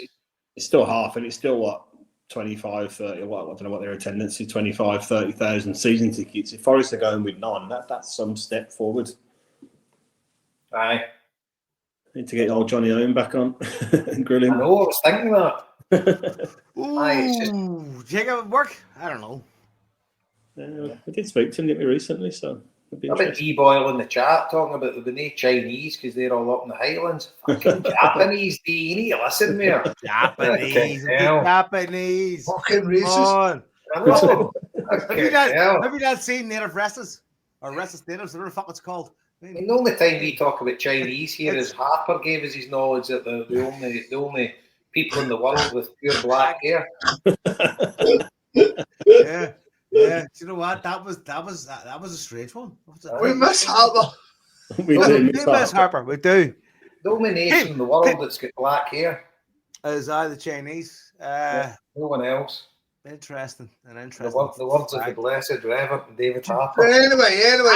That's the kind of fact my wee lad tells me. He said, "I seen on YouTube, fucking Mike Tyson was a science experiment and he's a robot." I was like, "Huh?" That's kind of facts Harper throws at you. Anyway, where are we? Hearts. An hour and 20 on Hearts. That's not bad. We haven't got near Bruges yet. No, I know because we're talking about Hearts. Right. Well, Hearts. Alameda. See, that was it. That was basically why I wanted to come back to Hearts. I don't think we should labour on this because I would imagine we're all pretty much in the same place. But the Engels chat and the Ida chat before the weekend is quite pathetic, isn't it? I mean, it is really fucking narrow-minded. As Brendan Rodgers rightfully said today, you've basically witnessed guys in the last year who, once they've settled, once they've got a pre-season and all that, have shown what they're worth. Do you know what I mean? Yet there's still this same demand to put people, to label people as shit, even though he's already proven to you that he's a good player. Do you know what I mean? Like, see the Adam Ida one, I can't. What do people think that everything he done last season was just a fluke and we've just, you know what I mean? Yes. The answer is yes, right? People want to live with a generational belief that when somebody goes off the boil a wee bit or isn't as consistent as Henrik Larsson or George Cadet or fucking Pellet Canio or Paul McStay, that they must be a flash in the pan and therefore there needs to be a change. And I think that may be something that frustrated Brendan Rodgers in the beginning, because the very first time round, because we expect instant heroes because we're used to it, because of the turnover of staff, the turnover of players. The long-term hero we've had in the last fucking years is Larsson. Who played longer than him and became a hero? Nobody, right? So everybody's consistently hero after hero after hero. Now we're in an era of like some of these guys have been there 3 years, 4 years. That hasn't happened in a while. So people fucking want to shit on somebody.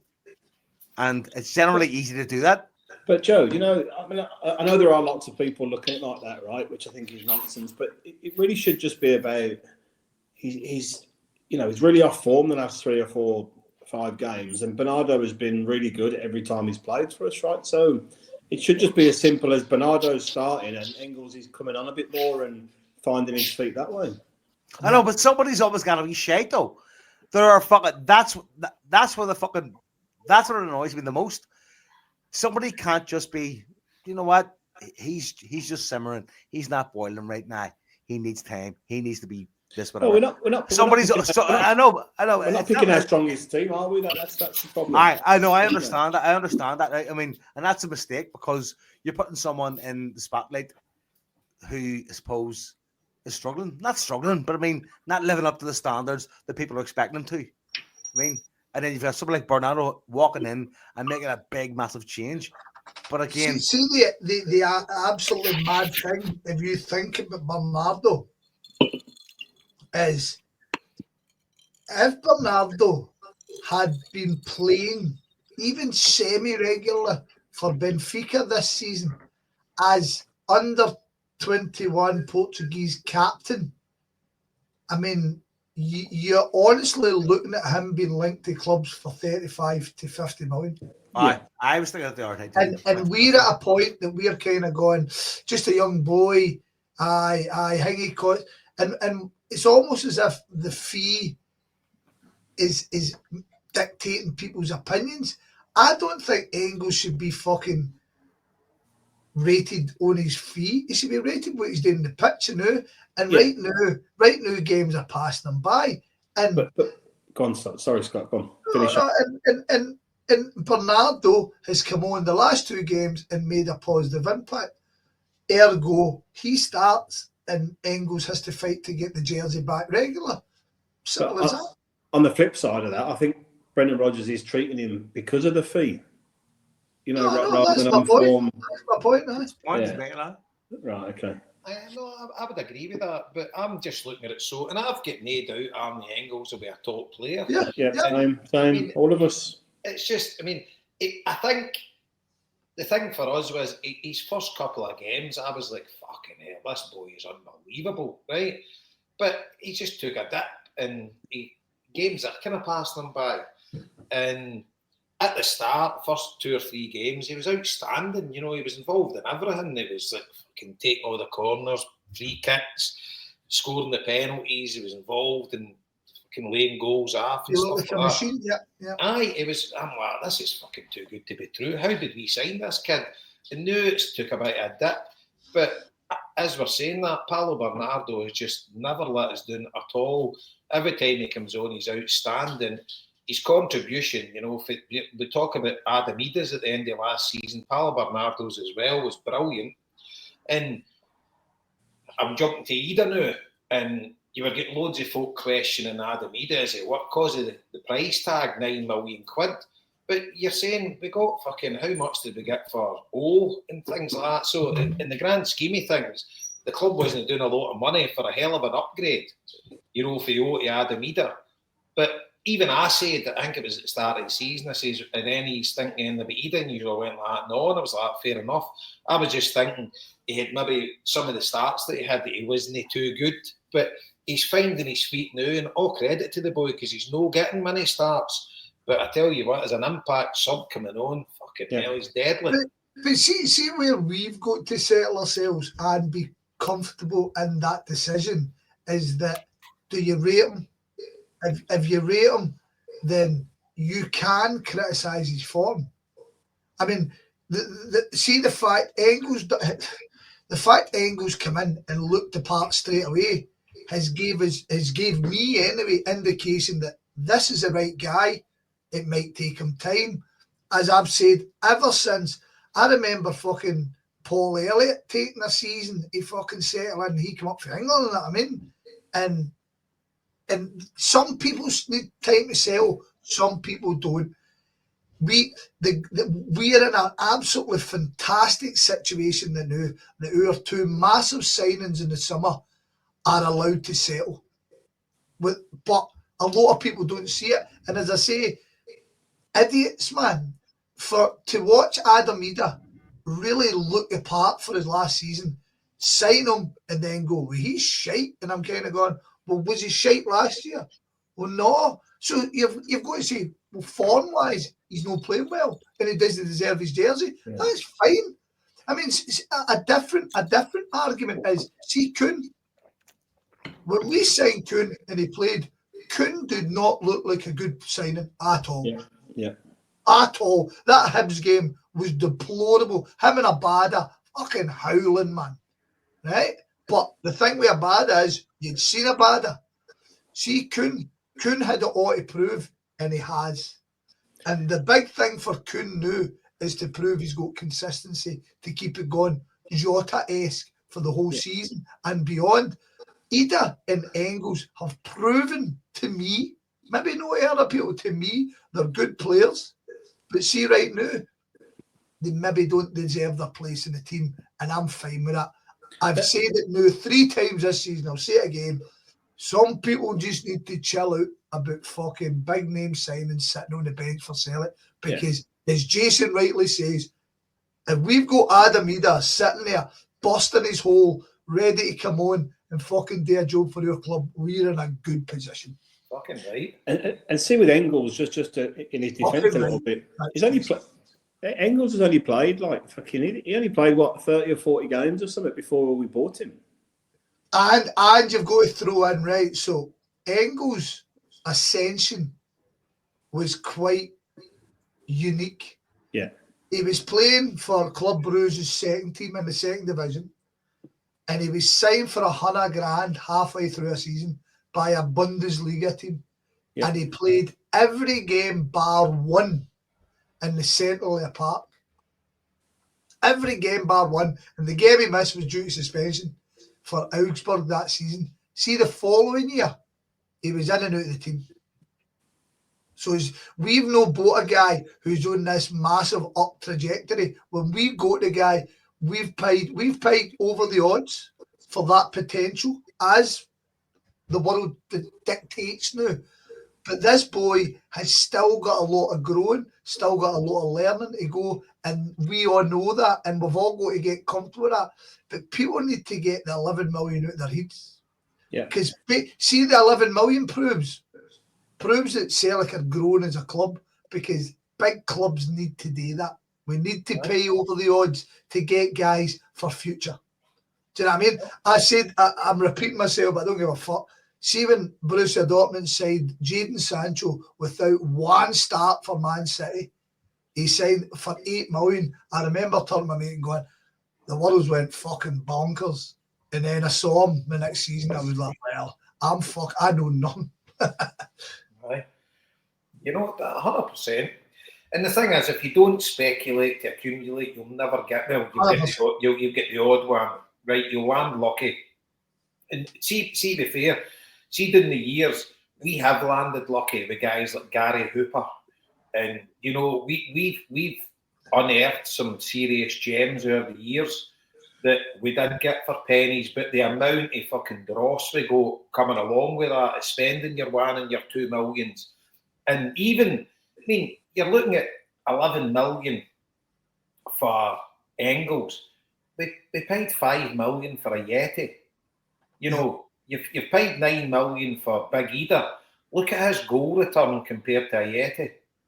You know, you look at it, and that's a few years down the line when the cost of players has gone up and up, and you're signing him for England, or you signed a Yeti for England as well.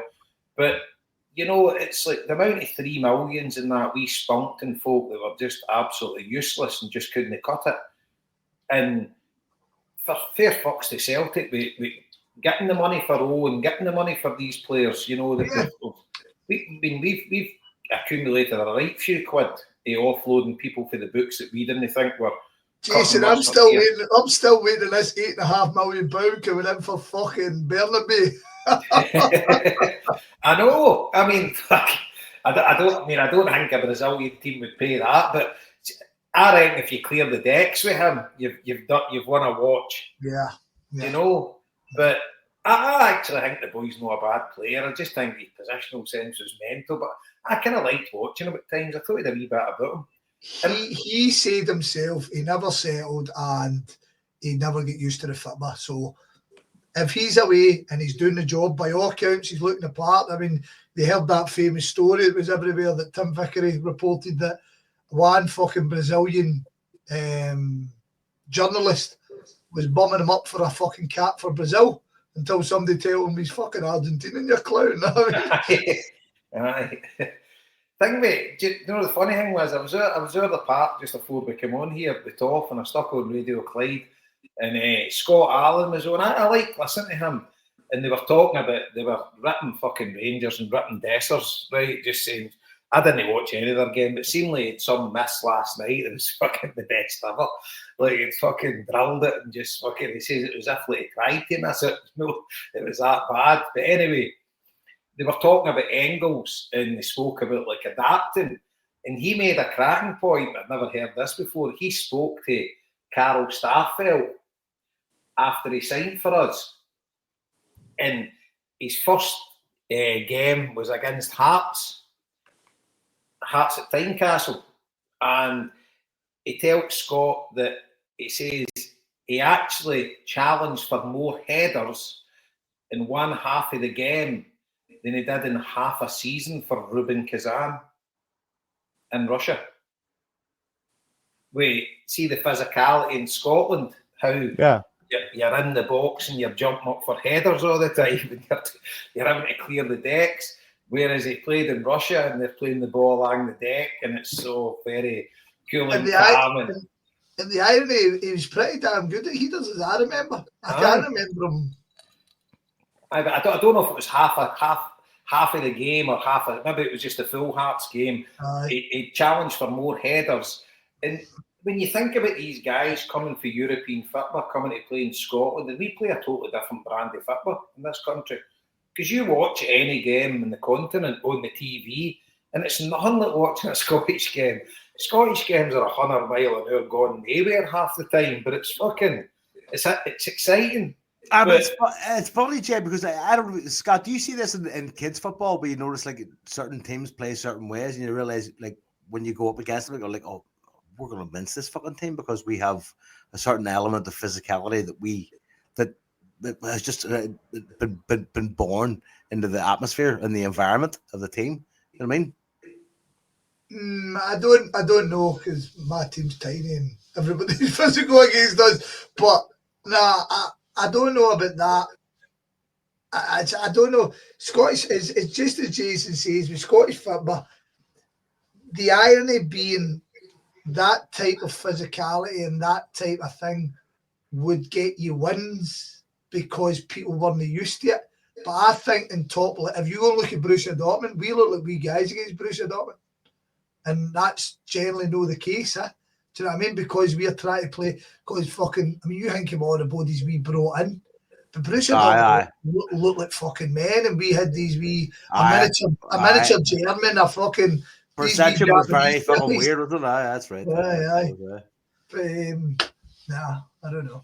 But so if we get in for fucking Bernabeu, I'd be delighted. Aye. So right, so Club Brugge, is it? Club Brugge. So, right, where are we? In fact, I'll stick up my thingy. Everybody was up for Club Brugge. There's the fucking table as it sits in there. Yeah. Beautiful reason. The Hearts and Hibs, man. That's fucking wild, isn't it, man? Could Dundee United get third, do you reckon? Do you know what? It's not a million miles away. Hearts and Hibs, fuck me, that's brutal. Jesus Christ. They're focused on winning the Europa League, so they could let the eye off the ball in the Premiership. Did Denny's, I know you don't like talking about him, did Denny's watch the game last night? I didn't know. No. I didn't see him. I don't bother. And I was late to the thing and I turned on the score and it was 4-0. I was like, what the fucking fuck has happened here? I did as well. Fucking hell. I mean, I saw the first everybody in Europe can't be rubbish. I know. Mental. Have you seen the goals, stuff? Have you seen the goals? No, I've not seen anything, mate. No, it's unbelievable. First one was a double deflection. Second one, the ball over the centre half, he just stopped running and let the guy go in and score the goal. Third one, pass back straight to Tigamani, and that I turned off at that point. But do you know what? I'll stick him on it now. Have a look, mate. So bizarre. Anyway, I know we but don't like. Here's my question: does it help the coefficient? Yeah. See, that's. Whoa, I mean, let it rain. Let it rain. We laugh at that. We laugh at that. But see, as long as Celtic doing better. Let it rain. Let it rain. Let it ride, go fishing, let it ride. It's benefiting us all the time, so that's good. It's just benefiting our next Champions League campaign. All good. Right, what's next? Go on. Fuck Brugge. Give us your. So obviously, MD listen to the room 1-on-1. We need to be rundown here, Scott. We did a journey map here, so we do. tell us about your day first of all. Oh, it's not with me, right. Oh, 100%. So I finished my pod with Hans last week. Who was brilliant. Right, and I jumped on our chat and I flung into the boys. I say, he's just finished this, boy. He's really good. He's excellent. No, you need to take a listen to it. And Jason then straight away goes, I've heard this mob are all a wee bit stinky right wing. And I was like, oh, you're kidding on. So like one Google search and the fucking tap fucking thing shows you a lather mob and Nazi salutes. And I was like, oh, for fuck's sake, man. So I'd say to this boy, if we can, we'll tie up for a beer, right? So I was like, right, sound enough.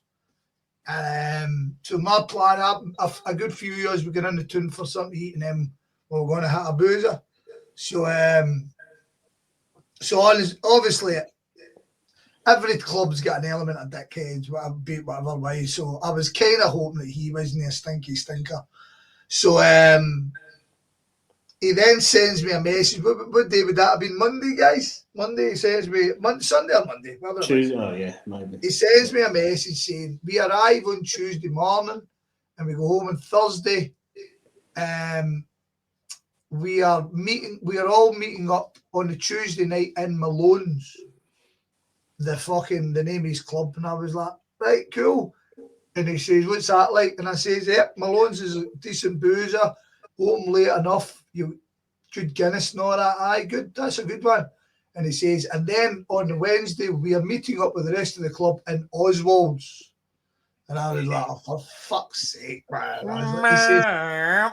He says, what's this boozer like? And I says, well, it's a Rangers boozer. I don't know what it's like, but I don't think it. And he's like, oh, well. And I says, well, you let us know. I mean, we'll see. And he says, no, I'd like to come and meet you. And I was like, right, sound okay. I'll drop you a text once we're available. So we've headed out, and you know how it is. We've been in for something to eat to a new Mexican place in the town. And there was 80s, and we're getting buckets of beer. So fucking, you know yourself, you've drank one, there's a beer waiting for you straight away. And everybody's waffling and talking and all that.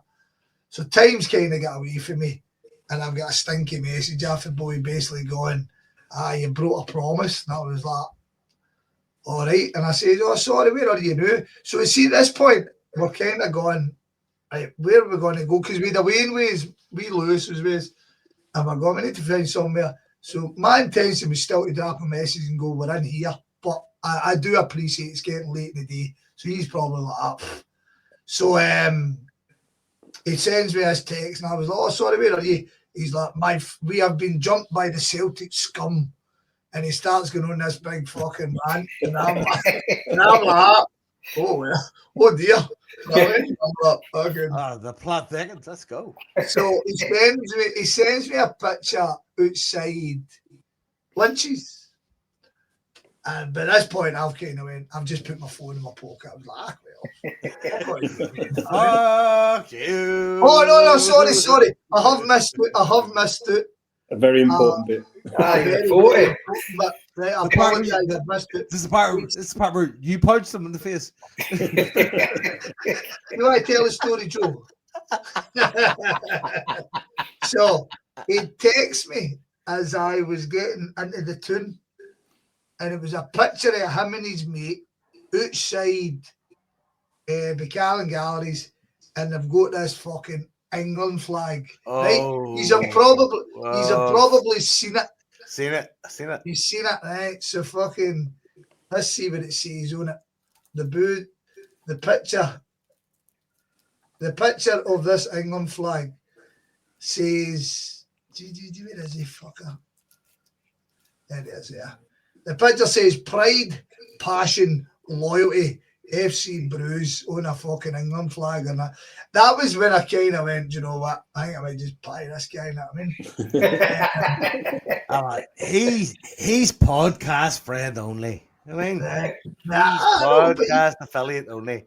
He was trying to get close to you, and that worries me. It worries me you were receptive to it. And then there was even more positive news came in from the he's fucking raging, right? The boy's raging. Fair dues. I mean, I didn't mean to pie him. I really didn't. I had still intentions of meeting him.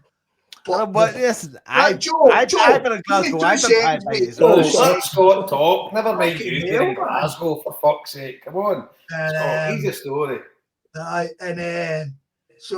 So he's spewing, right? And I reckon he's been drinking all day and all, so he's fucking getting rattled into me. So I've got a big wad of text off of my lap. And turns out they get attacked by Celtic fans, right? I don't know where, I don't know when, I don't know fucking how. But one, his best mates, fucking 4 ribs broke. You know what I mean? Oh. So I offered my fucking condolences for the injuries. I apologise for no meeting him. I says the night kind of got away from me. So he kind of calmed down the next day and he asked for a wee favour and I was like, I didn't sweat. But I don't think he's going to be going away talking well he is, to be honest. Scott, I think for Hans and his flag and his pal, there's only one real tribute. You what? Let's just say his trip was club bruised.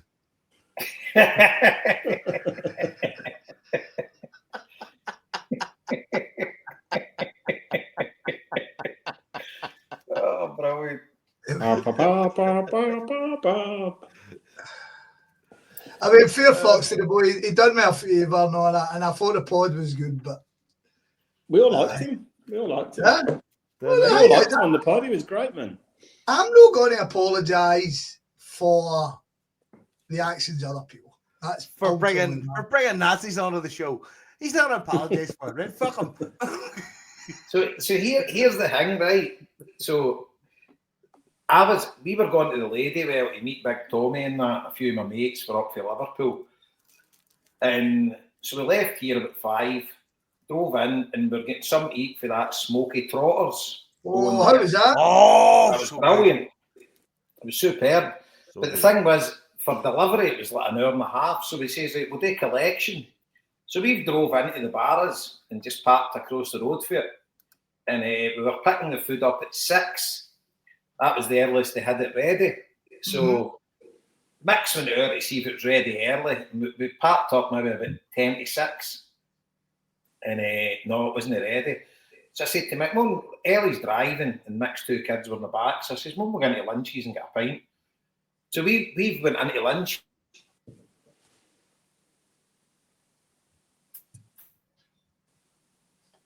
So pulled in to the bar. Oh, we've lost him. No, he's still there. This is fucking the worst. Jay, you there? Aye. We lost you. No, we lost you. You said you went to Lynch's and we lost you there. So right, sorry.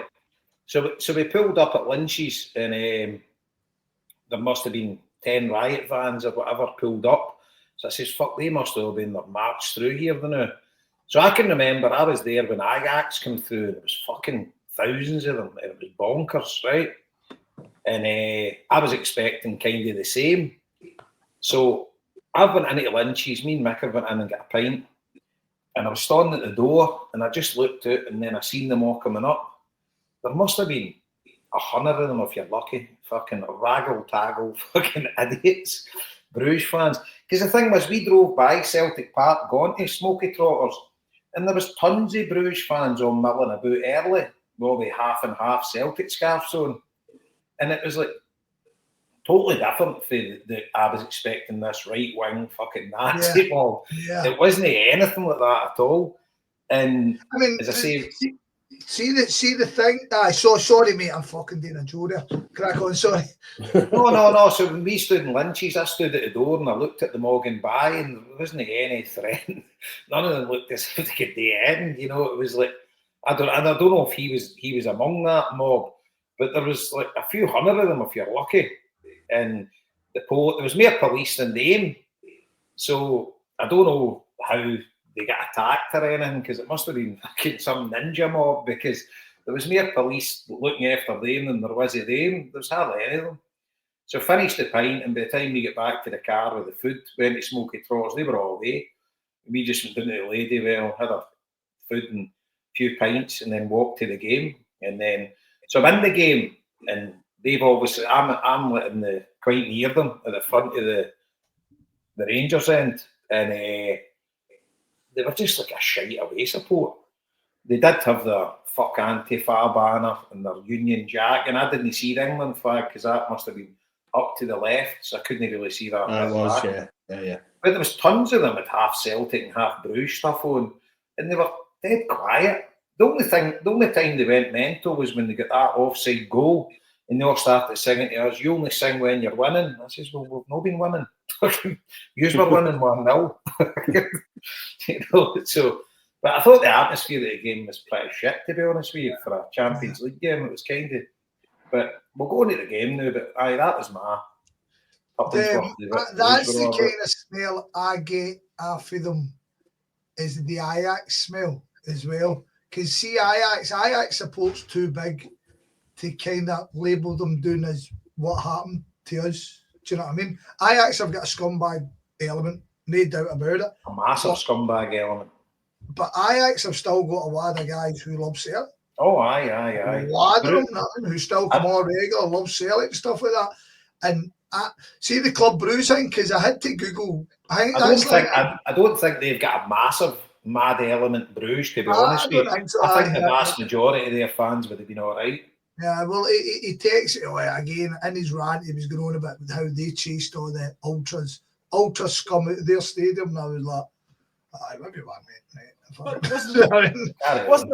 there a squad of them doing a tour of fucking schemes in Glasgow? And I'm not going into that. I don't know. Allegedly. Aye, Joe. Put yourself back, mate, Joe. I'm just asking. No, nobody knows. Well, you've seen the same video as us. Aye, that's a tour. I didn't say a fight. I said a tour. But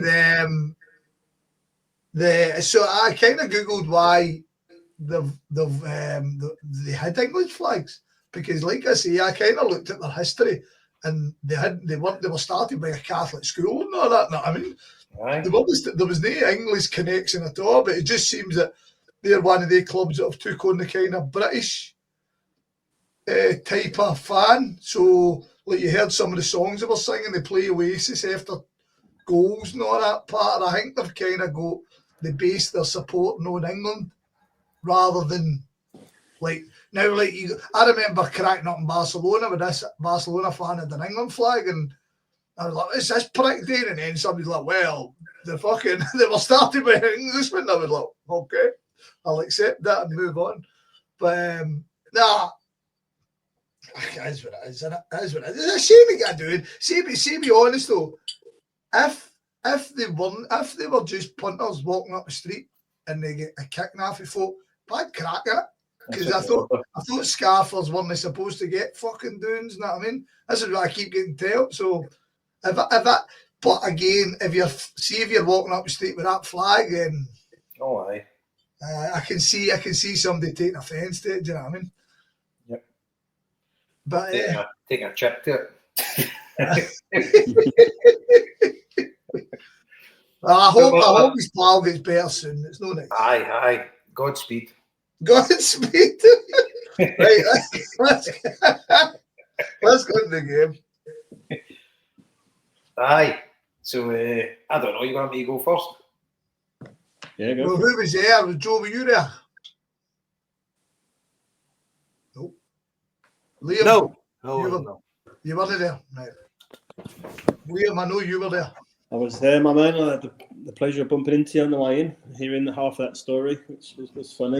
Yeah, it was a weird, bit of a weird night all round. I suppose I had a couple of pints in Chapman's beforehand, just the usual. Travelled down, met Big Jock was up for the game, met Dell for a few pints, went down. I thought it was quite subdued around the ground. It wasn't as good as some other games. Obviously good at the start as it always is, but just very flat in the first half. I mean, the simplest way to describe it, I thought, was we did everything at the opposite end of the scale in a bad way that we'd done at the top end of the scale against Red Bull. You know, it was passive, lethargic, disjointed. The pressing was...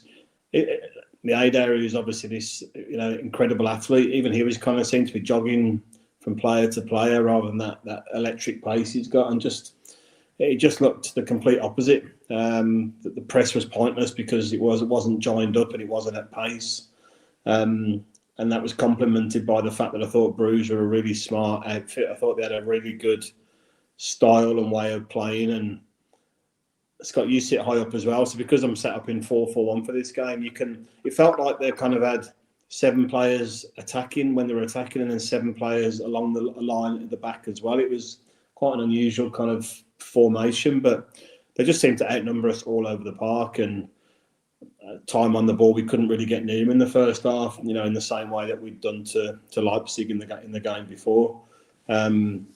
So I thought we were kind of probably fortunate only to be a goal down at half time. They didn't carry a big threat, as in and around the box. They were really good in the middle of the park and kind of the way they connected up the play and stuff, but didn't create massive amount of chances and didn't seem to have a big threat. And obviously from your pod, I think their big striker was missing through injury, so I don't know how good or not he is and how much of a difference he would have made. But you felt like if they had like a Kyogo or someone with his movement, then we could have been in big bother. So the first half was as poor as it'd been probably, apart from Dortmund, for a while now at that level, and just fortunate to get away and kind of still be in it, I guess, at that point in time. And then second half was actually crying out for those exact 2 subs to get Bernardo on and Valle on. Within 2 or 3 minutes of them coming on,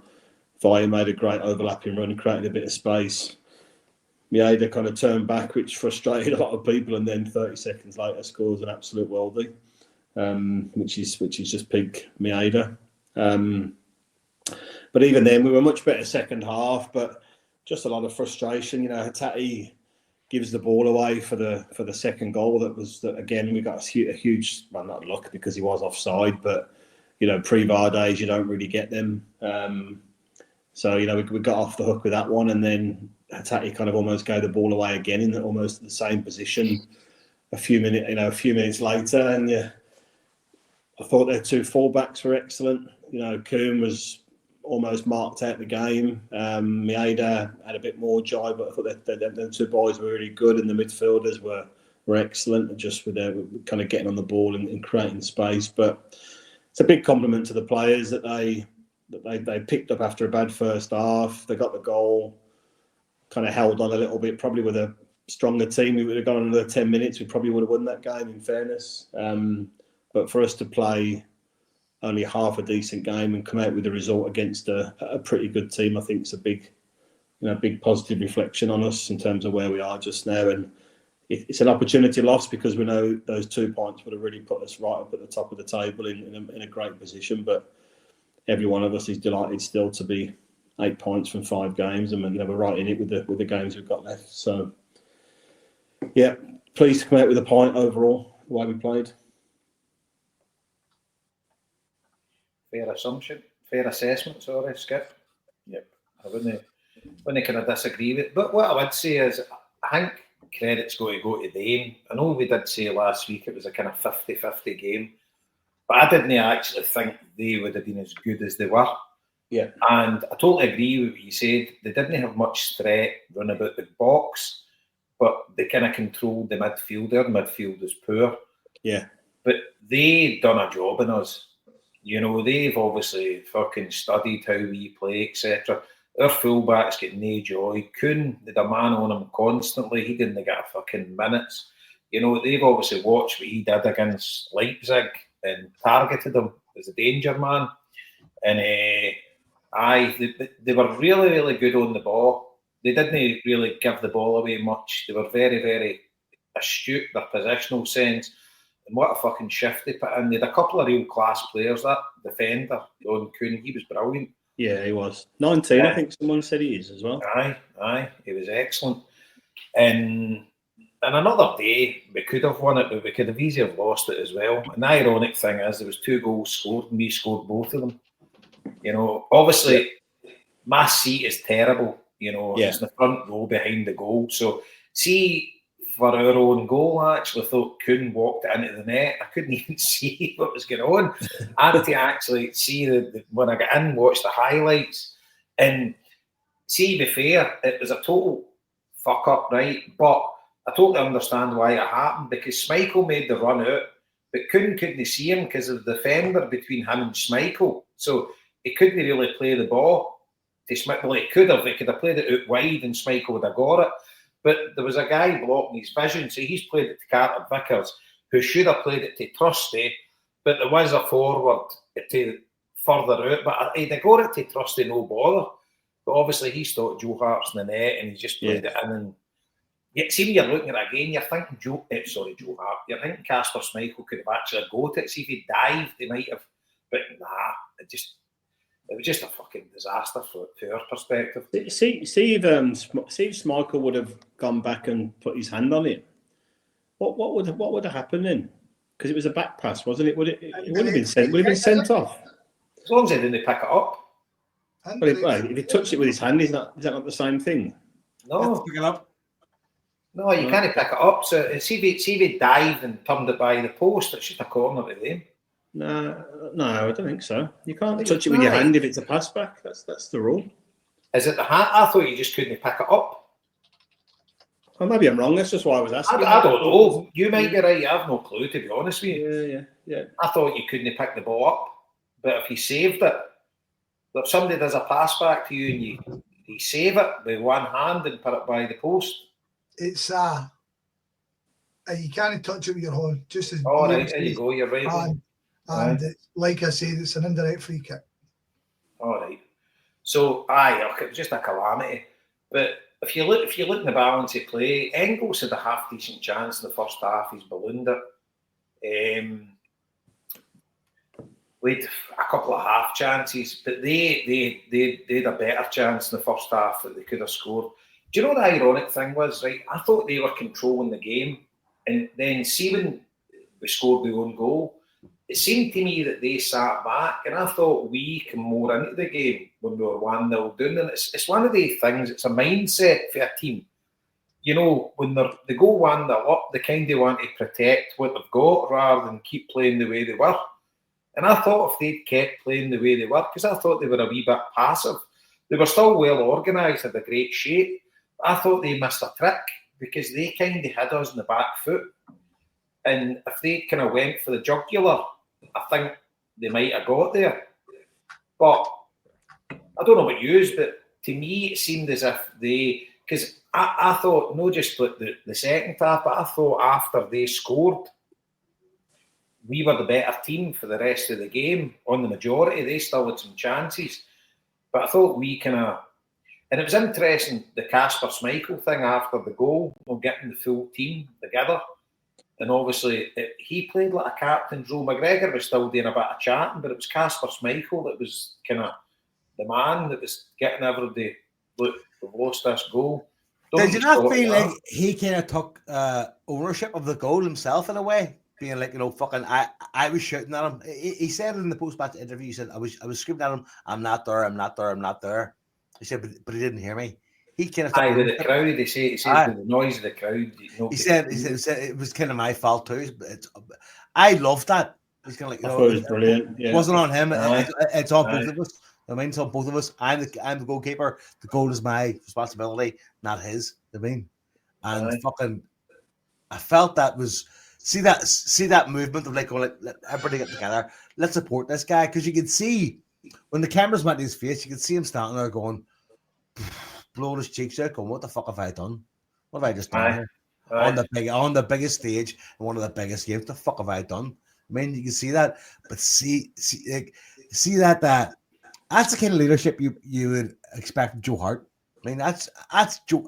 That's the kind of goalkeeper Celtic needs. I mean, fucking like a real fucking personality that can like bring people together. Go, let's go. I mean, an actual fucking powerful personality. It was brilliant. It's brilliant. Yeah, I thought it was really impressive what he did to kind of think that way quite quickly and just settle the whole team down. It was really good and calling everybody in. It was really impressive. I thought he was really good again in the game. Even with the mistake, he tried to do something positive that backfired, but he made one really good save and a couple of good saves as well. So I'm really, really pleased with him so far. Oh no, brilliant, definitely. But to my point, did you not think that Bruges became a bit more passive after they went 1-0 up? Because they were pushing it, before they got the goal. And then after it, they kind of sat off us a wee bit. That gave us more. McGregor started to get time in the ball, which he wasn't getting before. And I think Engels was the kind of weak link in the middle of the park. Greg Taylor didn't cover himself. But I think the way they played, me and you spoke about it, Scott, with inverted fullbacks, etc. But I don't think Alistair Johnson was great either. But to me, Maeda was trying his heart out and trying a few things. Didn't have his best game, but what a fucking goal he scored. But I just thought when Valle came on, the shape of the team was a hell of a lot better, and Bernardo obviously as well. But it's kind of frustrating that in the first half, don't get me wrong, I'm kind of contradicting myself here, but after they get the goal, I thought we got a good foothold in the game and we looked a hell of a lot better. And I was confident. I actually put a bet on Celtic at half time to win the game. We were 92. I actually fancied us to win because towards the end of the first half, we kind of grew into the game more, and they were kind of sitting off us a wee bit. But we were starting to play better and starting to get a rhythm. But I think they're a good side, and I think they're a good side. And it was two kind of well matched, but I definitely think we're better than them, but we had a bit of an off day. But got to give great respect to them. They were well worth the point, and potentially, if I was them, I'd be a wee bit sick you didn't win it. And where my seat was as well, for the life of me, I thought there was no chance anything was going to come. When they scored that goal, I was 100% it was a goal. And then when you see it again on the TV, obviously, we're just lucky the guy's legs fucking left there when they played the bottom. But I just thought we were kind of, they'd done a number on us and they knew the way we were going to play, and they kind of done it perfectly. They kind of knew what we were going to be doing. And it was all kudos to them. Obviously, the manager had them well drilled, and they didn't get overawed with the Red Bull Leipzig worrying about the crowd, because they silenced the crowd. And the crowd was pretty passive as well. And we've got to do our bit as supporters, and I don't think we did a bit anywhere near as much as we should have. They're going about the great Celtic Park atmosphere, but that's one of the worst atmospheres in the Champions League game I've been in. But I mean, was it not one of those games, Jay, that like last year or 2 years ago would have been 3-0 against us? Potentially, aye, but the thing is, the other games, intergenerational trauma. but do you know the funny thing is, Joe? Right, it's maybe the fans are getting a bit blasé about us getting a good record in Europe now, and they're kind of expecting it, and it's like, fuck's sake, we're not destroying these. Why is? I don't know. Maybe. Well, that's the tourist side of it, I suppose, sometimes too. But I think we're the victims of our own success, aren't we? I think against Red Bull, we've created an expectancy now that we've not had for a number of years. So I think that's why it was so flat, because we didn't play to that same level again. But that's ridiculous to expect us to be like that all the time. Because I'm still half a wine. But did you not think the fans were very flat? Yeah. As an atmosphere. And the thing was, probably we went in with an expectancy that we were going to win that game. Whereas I know I'd said before it was a 50-50 game, but I was expecting us to win. And I think most Celtic fans were, because of the way we played, and you're looking at Bruges, you're saying they're not as good as RB Leipzig, they're Belgian, blah, blah. But they'd have been, you mentioned the exact point, Scott, on your room 1-1, saying to the guy, this is your biggest chance of a result away from home. And they would have probably been looking at it the exact same as us, like they're only Scottish, we can do as well against them. And I think that probably manifested itself with the crowd, and I think the crowd didn't do Celtic justice. We didn't support the team the way we should have. And it's no use trying to rely on the boys in the Green Brigade to create an atmosphere. It's up to us, it's up to every supporter there to create that atmosphere, and I don't think we've done it. And I just thought we kind of let the team down a wee bit. I don't know what you think. Yeah, totally agree. Aye. I felt like that myself. I think the fact that it was like such a big grab in terms of points in the league format now, it seemed like it didn't seem that urgent to the crowd. That was like watching TV.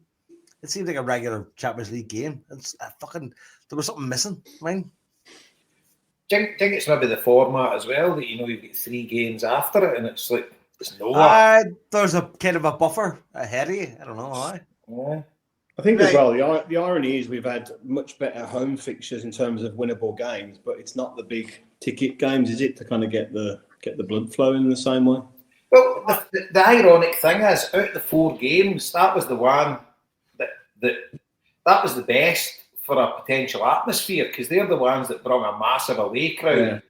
Yeah. And out of the young boys will probably bring a crowd, but for the other 2 were pathetic. Do you know what I mean? So, from that perspective, you would think you've got a full away end, and correct me if I'm wrong, but that's going to be the end of Dirty Dozen, get with the nets up, etc.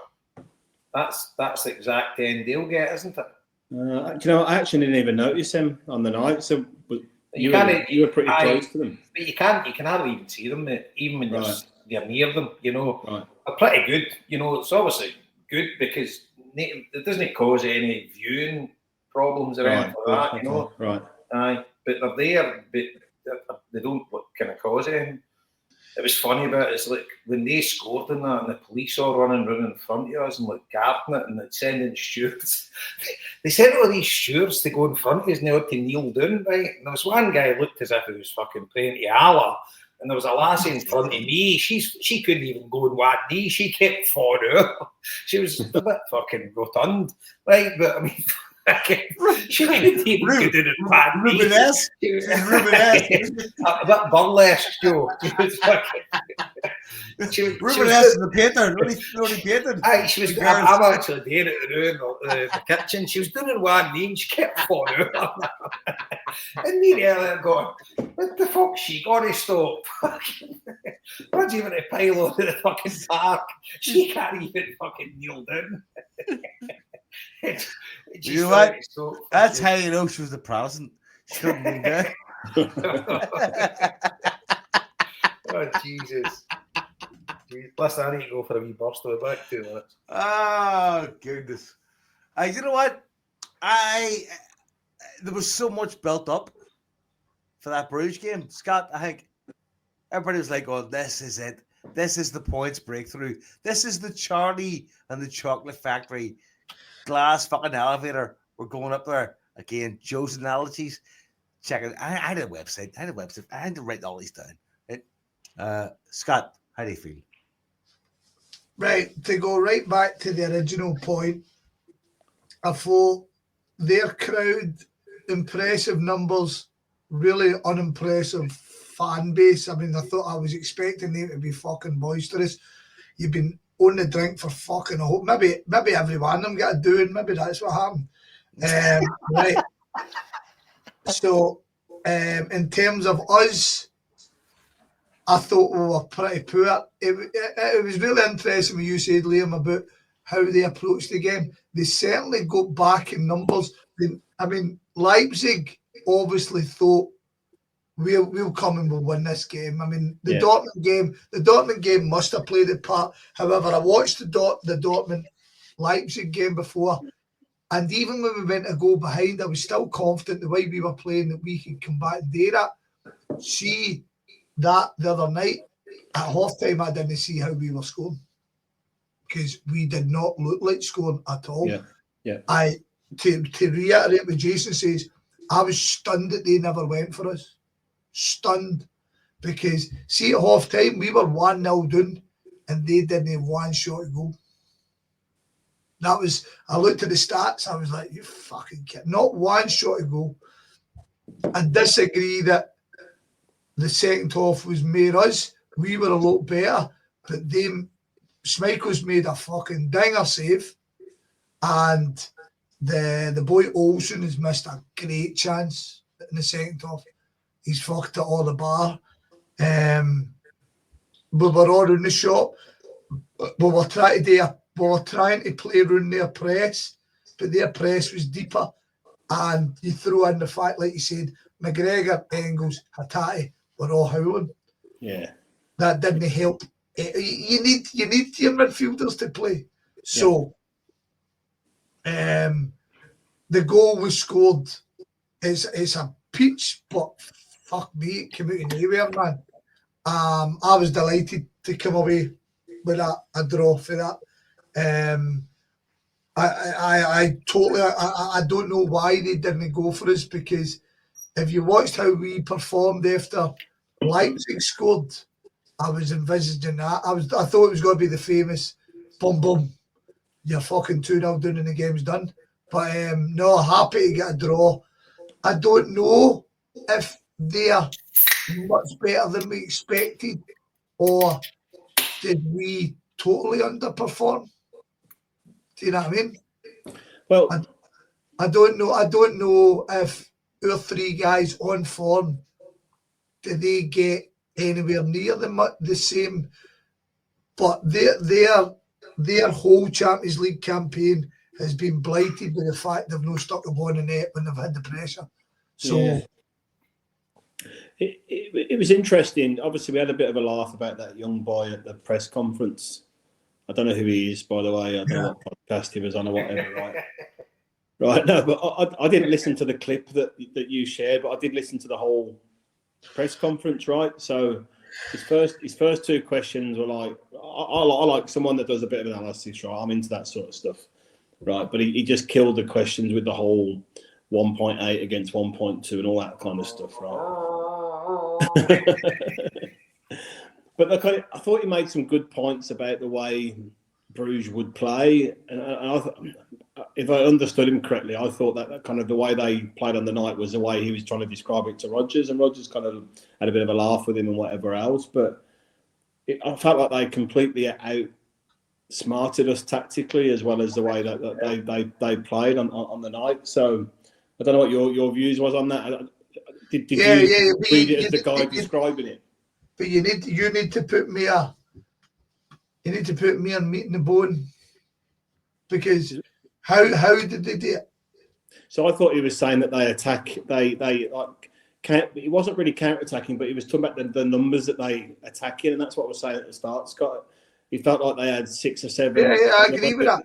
Yeah. So that's the point I'm making. They attacked in larger numbers, and I thought he was kind of saying that to Brendan Rodgers in that third question, and was kind of dismissed a little bit, but they seem to have outnumber us all across the park in the style and the structure that they were playing. So I don't think we underestimated them, but they definitely did a number on us tactically, I thought, in the game, and we're really impressed with it. No, and I don't disagree with your point. I mean, I started that by saying I agree with it, but however, I ask you if McGregor, do you think Hatate, McGregor and Engels never played well because of them?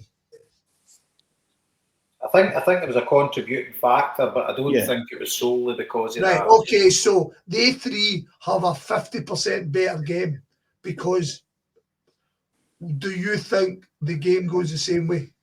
I think as bad as Hatate was, and I thought he was, like Engels was just like not even like a complete empty shirt. Yeah, I mean, it was yeah, like we exactly. were a He's a whole, man whole doing- player down. Yeah, which And I thought McGregor was was part of the problem. unusually poor. And I think the part that Engels is an empty shirt affects McGregor.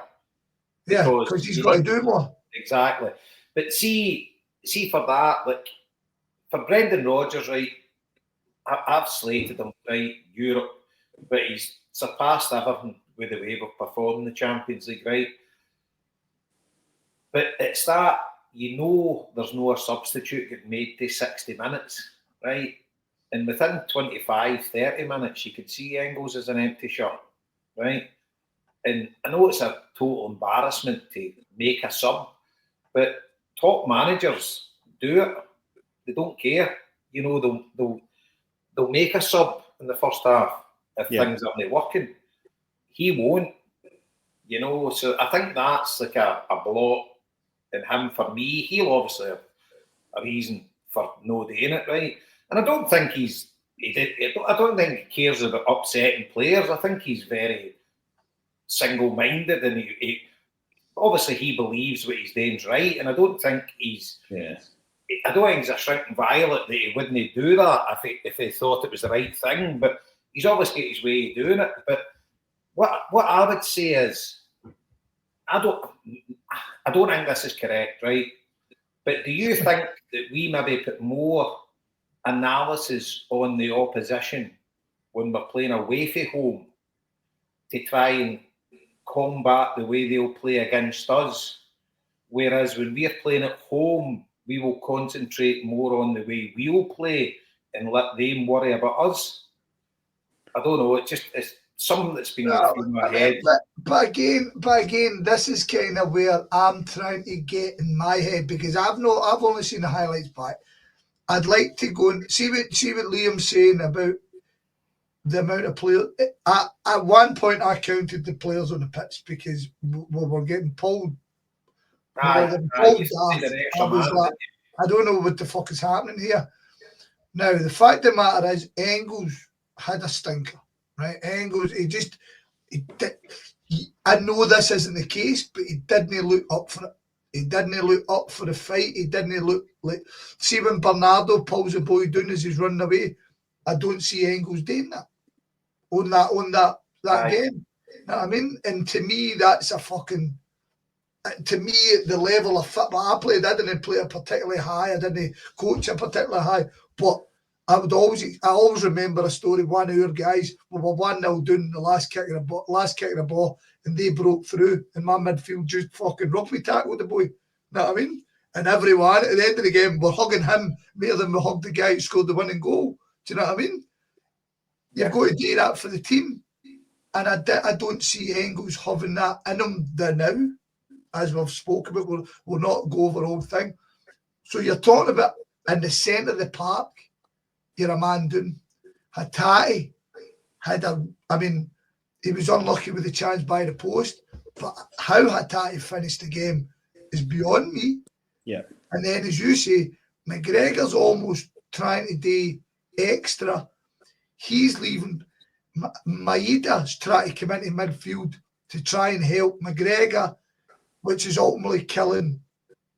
He's killing his own attack and killing Taylor at the same time. So that one guy being off form has totally knocked our team. I've heard, I can't remember who it was, and they said that every game we get a detailed report about the opposition, who we're coming up against. So I don't think for a second we went into that unprepared. No, and Brendan Rodgers is meticulous, right? I think we've come up against a good manager. Aye. I mean, the rise of this guy is quite impressive. But I don't know if Club Brugge are, and I know you can't see me, but my hand's up in the air. Are they up there, or was our own performance as much a mitigating factor? No, I reckon they were a better team than RB Leipzig, without a doubt. But don't you think RB Leipzig almost never scouted us. I don't think in this day and age that. No, but do you know what I mean? Like, see, I was saying you were away to the toilet. Their last vision of us would have been against Dortmund. You know what I mean? And they must have been like, pfft. And then even in UEFA, and they'd have been looking at Atalanta. Well, we've done nothing attack wise. Yeah. Do you know what I mean? It's a really good point. Game. It's a really good point. You know, ultimately, the better players and better teams win games, don't they? Like when all things are equal, you know, and then your tactics come into that whole trying to get an advantage in any part of the pitch that you can to beat teams of equal or better ability, I guess, than you've got. So it's hard to say with us being so far off our form in that first half, and we were struggling, but then without the ball we were struggling. They did seem to have extra bodies all over the park, but then once we're back on the ball, you know, like I said, we were so slow passing the ball out from the back, which if you do that, then you can't break the lines, and we can't then do our style of play where we dominate with the ball and we dominate possession, and then we were so passive in the press as well, which meant we weren't getting it back very quickly, and they were easily passing through us. So it's difficult to judge just how good Bruges were on the night. I thought they were really impressive personally, but I think it's fair to say we were so far off it in that first half that who knows how good they are. Liam, I've watched enough of their stuff and even doing my research that Club Bruges are a good team, a really good team. I think we're a really good team, and I think our levels were way below what I'm expecting. Yeah. So again, you sit in the middle and you go, right, what's the right answer here? Do you know what I mean? I don't know. But to come back, I thought Celtic fans were rotten, but there's a kind of hand in hand. The team have got to play well. Aye. See, the thing is, I probably sang as much the other night as I sang in the last 2 games. So, I mean, I've told you before, I'll sing, I'll join in songs, but I'm no going fucking do Ali anymore. And I don't know what the answer is in terms of Celtic end. Maybe, how's that? Yeah, we make a Celtic end, I suppose. Oh, definitely.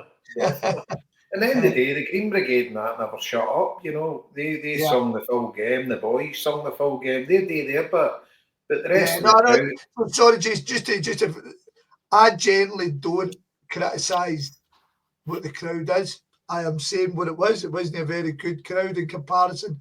But like I say, I don't contribute much to it, so I'm never going to sit and fucking pelter it. No, I know. And I mean, it's just one of the things, you know, but it's very frustrating, you know. We're going about this great Champions League atmosphere, and it was terrible. And we had a massive away support. They were shit annoyed, honestly. They were, aye. I expect, see, when I saw the amount of them, I was thinking, to tell you, I mean, like, do you remember Firewood? Oh, no. That was, I actually as well, you know. I bet Firewood was only last season, Foxy, and you couldn't see the stairs. Do you know what I mean? And it was, and they fucking didn't stop singing the whole fucking night. But, nah. Bruges are gone. Next. I know. It was interesting, but because see, that wee section in the main stand as well, and fucking half of them had Celtic scarves on. Some of them had Celtic scarves on. No, some like that mixed, but no, they were going mental when they scored, and they were getting it loudly. And I was expecting once they went 1-0 up, they would be fucking party central, but they kind of weren't they. And it was like kind of odd support, you know. And obviously they're massively passionate about their team, the numbers that they followed in, you know. But it was like when we drove through Celtic Park, as I say, that must have been 20 to 6 going by Celtic Park, and there was tons of them all walking in groups up to the stadium. So they were all nearly there early, and obviously wanted to take it all in and whatever.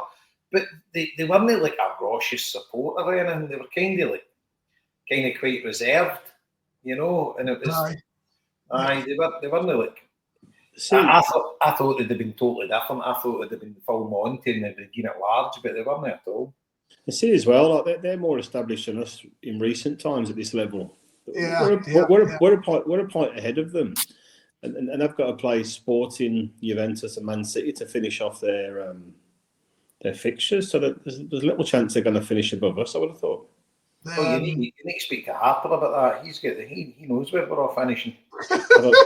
Have a look, mate. They're below us. Well below us. Fucking disaster. Harper put in the chat. Makes perfect sense to me. You got to pay up to stats. Scott, can you stick that up there? It's a bit Back to the Future, isn't it? Like it's a bit like fucking here's what you could have won. Right, give me 2 seconds. There's where we set the new. Right, Scott will put Harper's fucking ingenious fucking says that's good, isn't it? What the fuck does that mean? Doesn't even tell you what position MD finishes in. I mean, obviously, if you count it, it'll tell you. Aye, it's a points prediction. Aye, and he's got fucking Slovan Bratislava end up with a few points. They fucking get Atletico Madrid away, Bayern Munich away, and Stuttgart at home. I don't fucking see much future in that point tally, to be honest with you. Harpstradamus is fucking. So here's the thing, right? I know we're getting a bit ahead of ourselves, right? So they reckon 10 points, 97% or something, Liam, did you say? That's the qualifying. Yeah, that's been the chat. That's been the chat all the way through, yeah. 10 points. So you've got to think we're going to beat Young Boys. And you've got to think that game at Celtic Park, we've obviously got the Zagreb game before them. So I think Zagreb's about a 50-50 again, similar to Brugge. Them at home, I would expect us to beat them at Celtic Park, but them at home, it's going to be difficult. They'll all be decent football players, but I don't think they'll be as organised as Brugge were.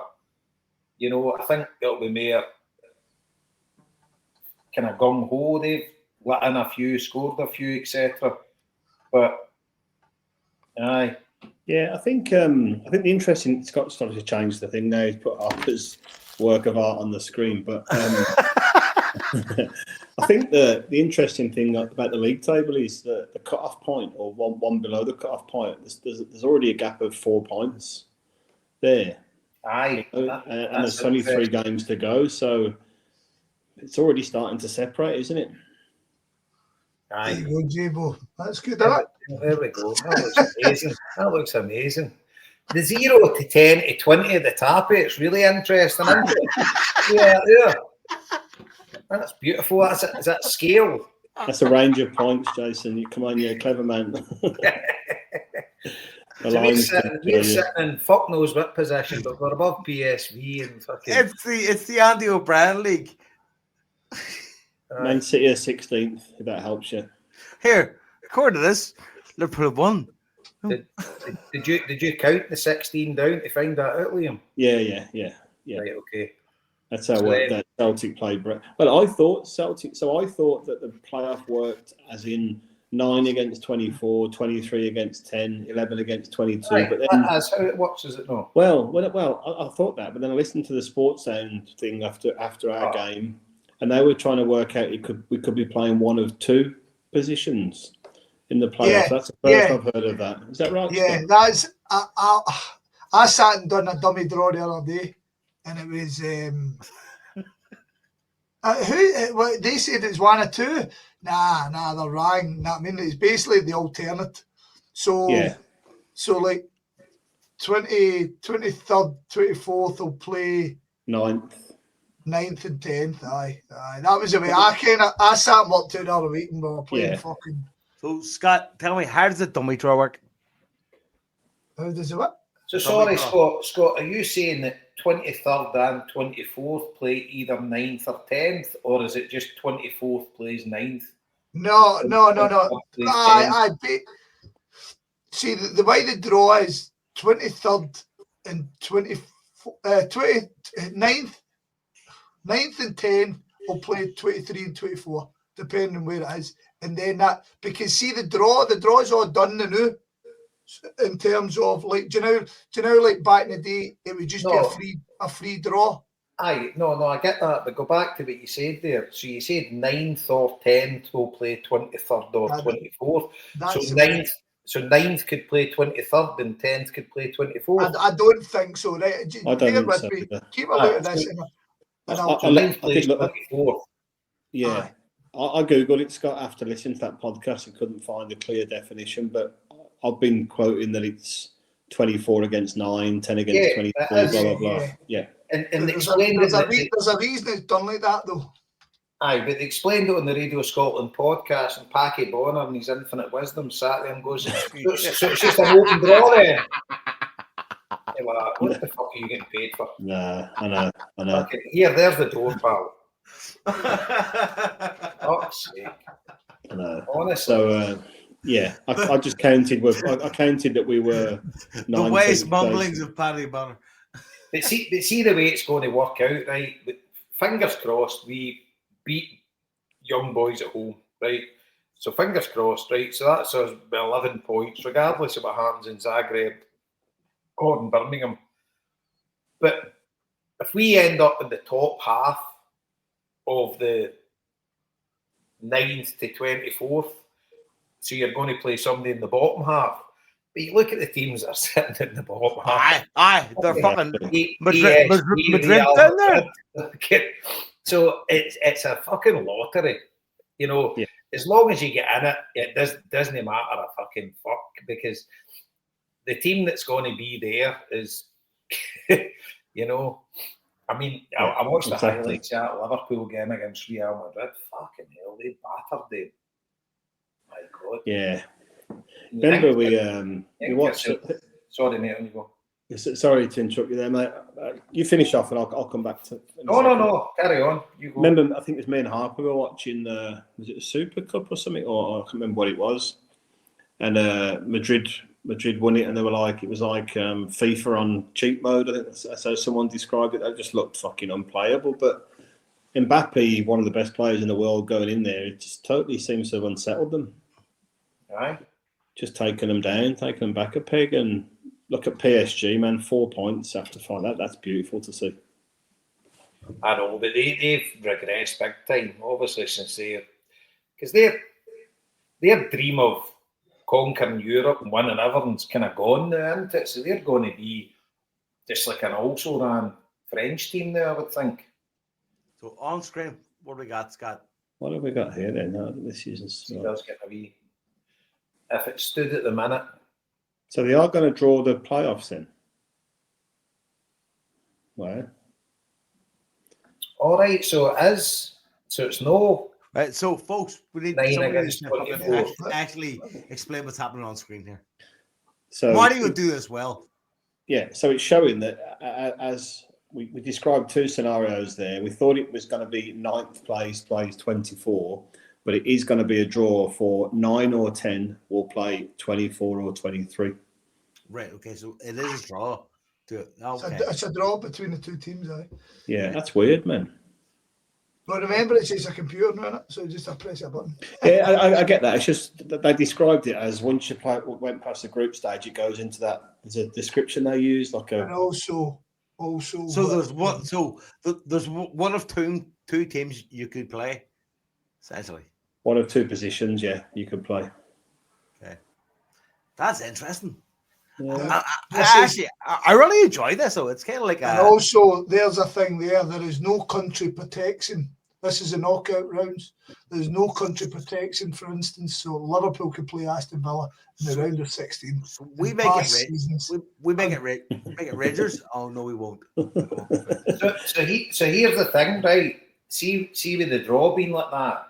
Do you reckon in the final round of fixtures there'll be some tactical fucking play going on? The last day, it'll be fucking madness considering we all kick off at the same time. That'd be nuts. So every game's in the one day? Every game, yep. Right. That league table will be fucking bonkers, man. Yeah. So that's... I love that.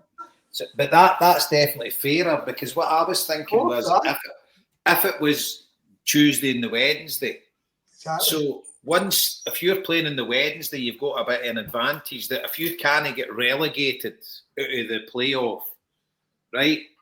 If you're sitting there, you can't get relegated, and you know that if you were to get beat, say the teams that are sitting 9th, 10th, 11th, and 12th, right, are lesser teams in paper than,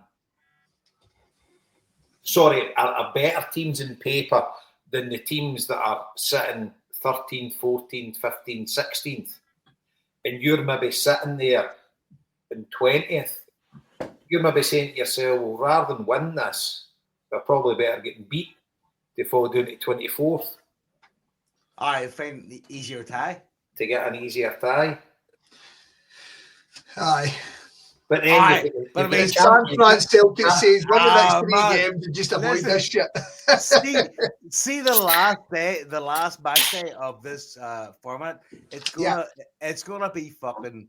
It's gonna be chaos. It's gonna be Stato nerd heaven. Can you imagine the amount every game's on the 29th of January, and they all kick off at 8 o'clock. The fucking see this league table. It'll make the stock market just fucking moving constantly because the goal differences, fucking points. It'll be. Do you know what? I'm here for it. Can you imagine the fucking league, the benches and all that? Fucking things through their earphones, telling teams get fucking up the park. You know what? Though? That's one of the massive pluses about this, though, because it makes teams that were never desperate before a wee bit desperate. And well, the thing is, as well, you must have fucking 10 different permutations that could probably happen at that one point. Yeah, when you're playing the game. Yeah, it's going to be a boogie's nightmare. Well, and I'm pretty sure there'll be not one of the 10,000 Celtic fans down in the Midlands will have fucking any Scooby what's going on by that time of night either. Not a fucking clue. Oh, fuck no. Not a clue. We'll catch up on Thursday and see where we are. Well, that's what I had to do with the fucking Slovan game. Remember that time? I can always remember see the Naka goal against Man United at Celtic Park. Beat me to it. Just beat me to it. I walked out there and didn't know we'd qualified. Yeah. Exactly the same. Totally consumed by the moment. And then thought about it, that's us qualified. I'm like, no, it's no. Still got a game to go. And I'm like, no, we've qualified. And I was like, really? Fucking hell, no idea. Yeah. I hadn't even thought about it before the game. But nowadays, everybody's more in tune to what's going on because it's in your face all the time and it's like checking the league table. But it's definitely got my fucking mojo back for the Champions League. Big time. Aye. Whereas I would never, watch all the Celtic games in it, and as soon as we get knocked out, no interest in it whatsoever. But now, you're like, obviously, if we were sitting in 0 points, I would have fucking no interest in it at all. But where we're sitting now, you're like, fucking hell. Surely we can't make a cunt of this with these 3 games to go. I'm not even thinking about it that way. I think I'm not either. It's more about like going, who's next? Let's see what happens next. I mean, Bruges, we were all so confident for Bruges. Thinking like, you know what? It's not a fucking open goal, but you know what? We could spill it 2-1. And it went to fucking, almost went to fuck. Almost. Bar Dizan, right? But, I mean, you've got Zagreb. Again, almost seems like a fucking shooty in. But won't turn it that way. Young boys, I mean, it's just, it's the kind of excitement, the anticipation of the whole thing that makes it more exciting, you know, rather than like, you know, home and away. That was always boring. It became so stale. See, now it's very much exciting because they're going, it's every game's almost like a fucking cup final because you've only got this chance to take points off this team. It's interesting. It's interesting though that I've said this a few times, but they've actually created a new version of it that benefits the lower ranked teams, which is amazing. They'll sort that out within the year, mate. Yeah, you hope that. I mean, you really think this is UEFA's way of getting people ready for a Europa League, a European league? Of course it is. I mean, we've got mere games. I mean, what they've no thought of, which I think will be a talking point to do, the fact that you pick your squads and then you basically go 3 days. Like, so you can't sign anybody for the last 2 games. Do you know what I mean? I think you'll find the transfer window will change. Probably move it to February. I think there'll be loads of things on the back of this. Yep. I think this is their precursor to get folk ready for this European League that we're going to It does seem like it's a bring in. it's a There'll beat of definitely be a it. sinister motive behind it. They're not doing anything. I mean, they're not bringing this in place to pacify the wee teams. do you know what I mean? Absolutely not. No, it's kind of the test the resolve of who fits in. I mean, who fits in? Who can fit in? So, Scott, I don't know if you know this. I don't know if you know the seedings, but have we now played both our pot 1 games and both our pot 2 games now? We're Bruges pot 2. Bruges were pot 2, yeah. Where? So, I mean, that's the return we've got with our 4 hardest games out of 5. Toffee's agreeing. Look, that's good. There it is. What's that? Toffee's agreeing with that assessment. We played both our pot 1 teams and both our pot 2 teams. Mm-hmm.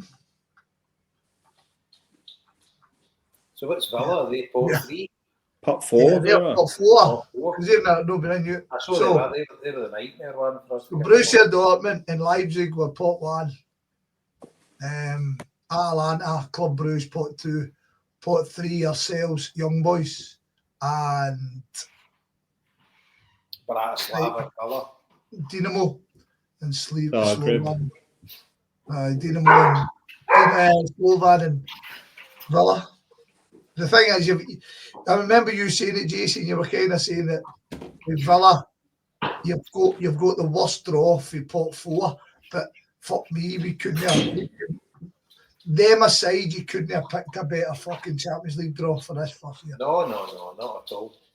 But the thing is, we've had, in the past, the amount of stinkers we've had. Oh, aye, no, I'm no. Yeah. So what do we know about Zagreb then? I'm just looking at this table here. Scored 4 goals in 5 games. What do we know about them regards what? Because I'm speaking to a fella on Tuesday. Right. I don't know if he's a Zagreb fan. He seems to be a young journalist. But I'm Are speaking they good? to him. Huh? Just general, Scott, are they good? What sort of chance have we got? They're in 7 in a row domestically. Right. And before that, so Rijeka won the league before that 7th, and before that they'd won 12 in a row. So they've won 18 of the last 19 championships. Right.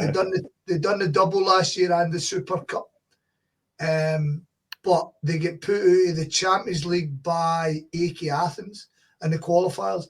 They get put out of the Europa League by Sparta Prague, and then they beat Betis in the Conference Cup, but get put out half I can't even remember. But they're no filled with massive names. They really are. I haven't spent any time watching their games yet, so right. I'll report back for that. But honestly, right, based on just stats and fucking just all in all, there's nothing there to be feared. You know what I mean? That's good. I don't know if you know about the stadium. The stadium holds... It's an old thing, is it? 35 or 34, but there was a earthquake in 2020, right, which basically knackered the east stand.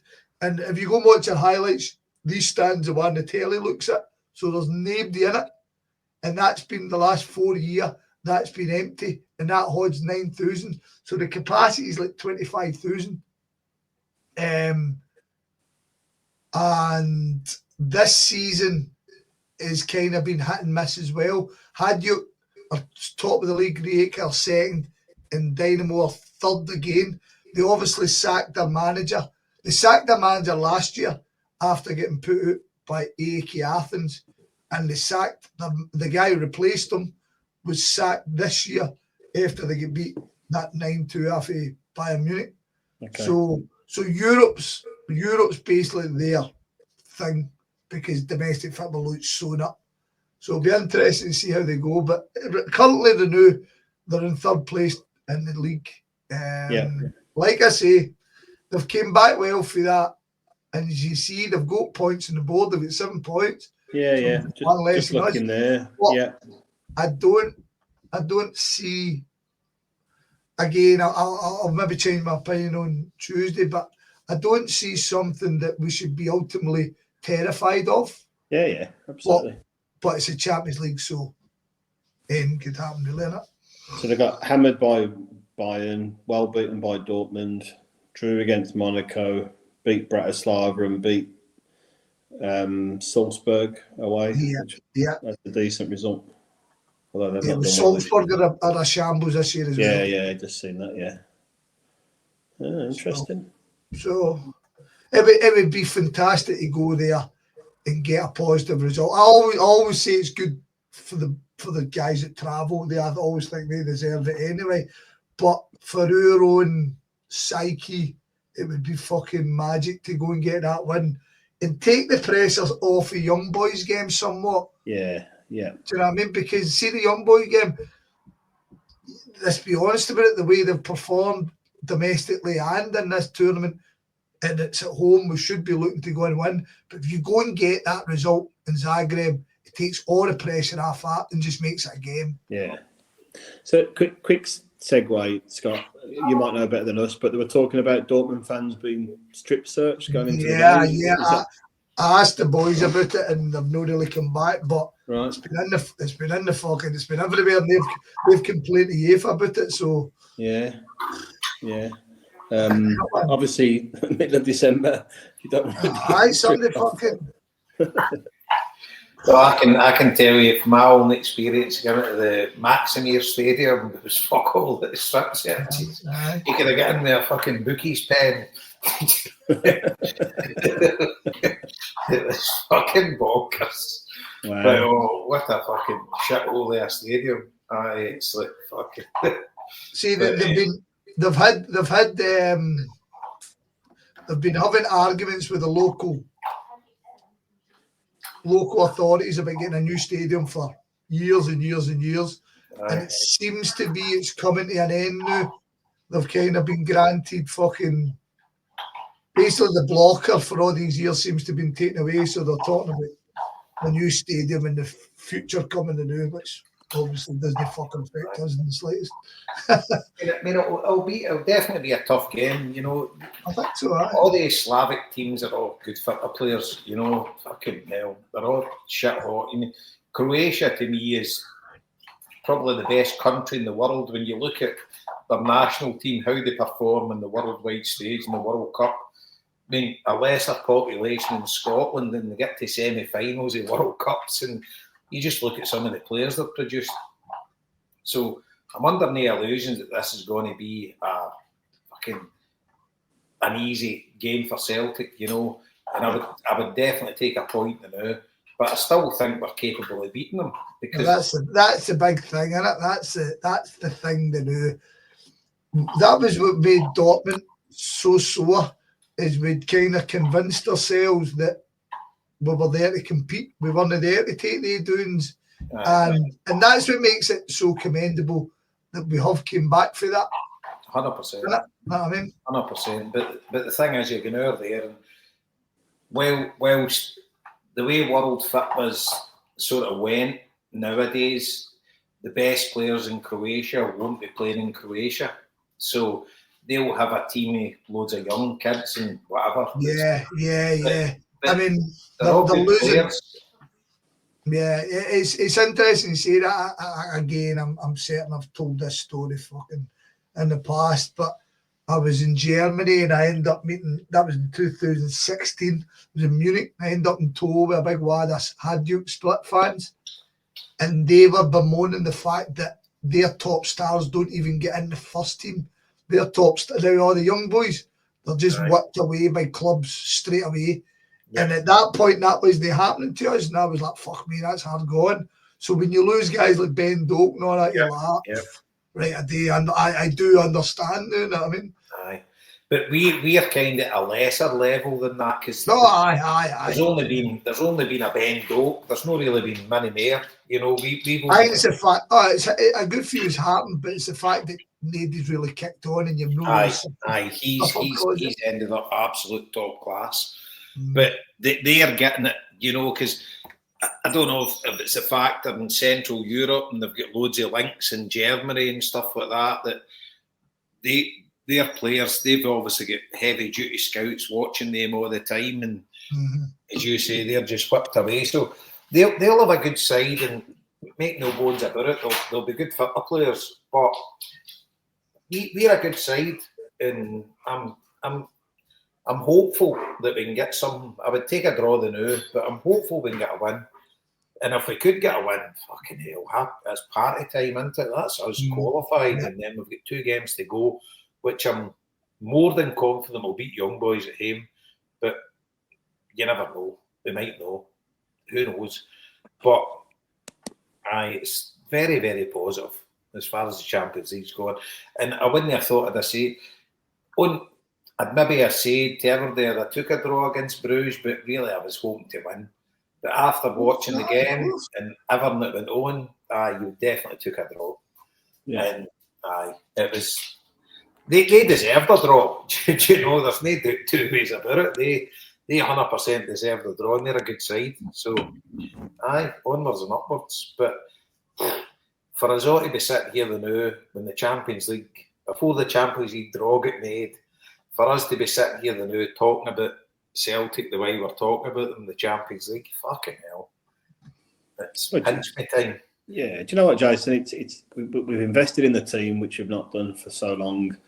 We've been excited. The draw, I was pissed as a fart at the end of the draw. I went to the pub to watch the draw, and it was like being in an away game. You know, so different, so fast, so exciting. You know, we've done well. It's completely varied. It's really interesting. It's different every game. What a difference to the previous few seasons when we've been involved in it, and it's just been getting pumped and just a complete negative. So it's been a massive transformation this season. The whole experience.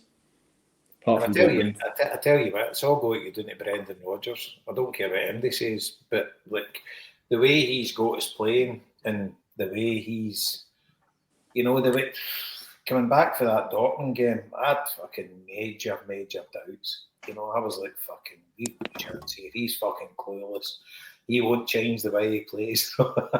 And he's kind of threw it back in my face, which I'm absolutely delighted about. But it's good times. It's good times, Champions League wise and fucking league wise, obviously. But it's just glorious times watching Celtic, and just no doom and gloom.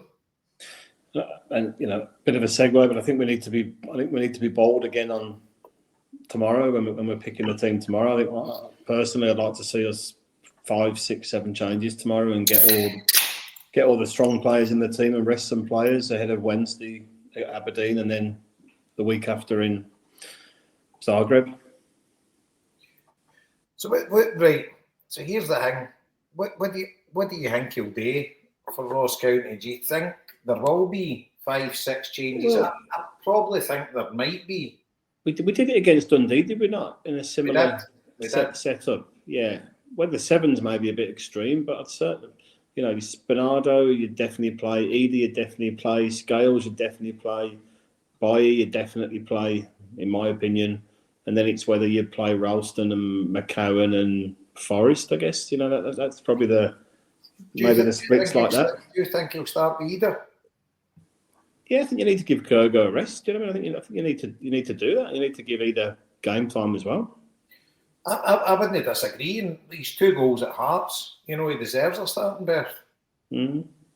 And he didn't do anything wrong when he came on against. I mean, he didn't have any chances of that, but he didn't do much wrong when he came on against Bruges. He held the ball up. was getting involved in the play, blah blah. But he was all right. But against Hearts, he was dynamite. You know, when he came on, he was fucking superb, and just exactly what we needed, and put the game to bed. I've just said from the start of the season, though, Jason, that, you know, if we want to be as ambitious as we make out we want to be, we've got to be bold in these games. You know, we're at home to one of the worst teams in the league, and not to disrespect them.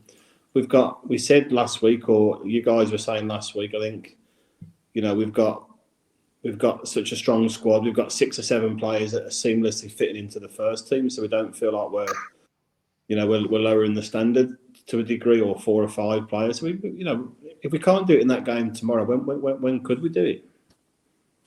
No, you're right. And to be fair to Ross County, they've got decent form at home, but away from home, I think they're stinking. Yeah, yeah. And go on, mate. Sorry, finish off. No, on you go.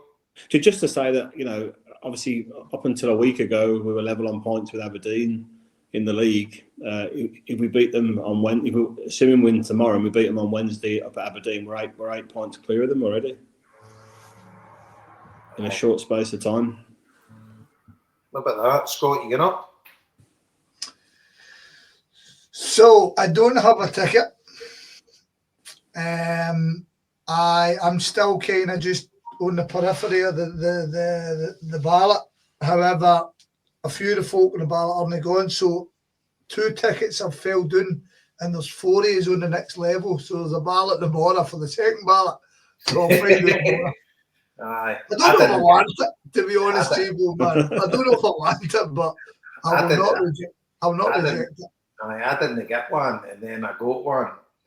My mate phoned us up. He's not going, so he gave me his, but try to get a lift up because I'm working on the Wednesday. Exactly, yeah. And it's like, try to get a lift, and as I mentioned last week, Big Pat Ross died, so he's got rosary Monday and Tuesday, and his body's getting took to chapel on the Wednesday night and funerals on the Thursday. So I'll go to the both rosaries, and I'll go to the funeral, obviously, but Big Pat would want us to go to the game. Yeah. So we've not got a bus going, obviously, we've not got enough tickets. But so I'm trying to source a lift because I can't leave too early. Aye. But I'm sure I'll get there. I'll find out tomorrow if I'm going, mate. Like I say, I don't know where I go. If you want to drive, I'll get you a ticket. I think I've just spewed my mouth there a wee bit. Well, by the way, I've had a couple of beers, Jason, and I remember I was pleading fucking again, but that's what we were saying with the ticket situation. We said when we need it. So our designated driver sometimes for these games, I text him, I says, "You got a ticket for the game?" Hope he'd say no. He's like, "I am sorted." I'm like, okay. But so I don't know. We'll work out how to get there. We managed to jump ahead again there, so just pull it back to Ross County for a minute. So do you think big changes or same team? I do. I wasn't. I was thinking Bernardo for Engels, but I'm got a feeling he'll play Engels because it's the kind of game Engels could shine in and to build his confidence. And I reckon he'd maybe drop Hatate. Just because he was away in international duty as well. Yeah, see what Scott said, I think, the other week there. I mean, you could play Engels and Bernardo and McCowan. You know, you could give McGregor a rest. Not that he probably needs it, not playing international football, but we've got to be bold moving into that sort of space as well. Aye, and the thing is as well, you know yourself, we've done it before, and you make the 6-7 changes and it kind of doesn't work. But you've sometimes got like a 1-0 lead, but you're toiling. Yeah. And then you bring on the big guns and you fucking put them to bed. But you need to expand the squad. And exactly. You've got these guys there for a reason. And this is the perfect occasion. After a tough European game, you've obviously got a tough league game away to Aberdeen Wednesday, and as you say, the following week you're away to Zagreb. Yeah. So I think there will be big changes. Yeah, I hope so. And I reckon maybe Scales could come in for Carter Vickers. Yep, agree, same.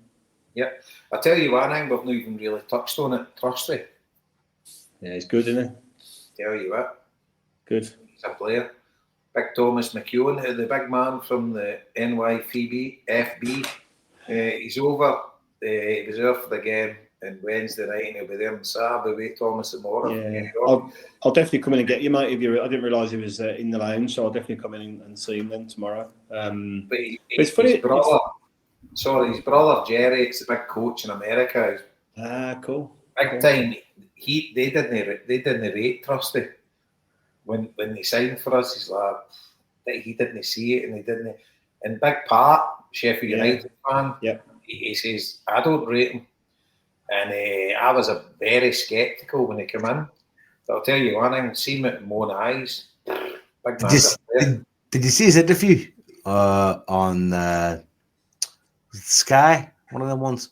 About, how did he find Glasgow? And he said, it's very similar to Philadelphia. He said, it's very working class. He goes, it's kind of got the same sort of, weather to a certain degree. He goes, I love it. Aye. I tell you one thing, the big man's a player. He's got a lot of passion, doesn't he? Oh, never mind the passion. He's fucking good football player.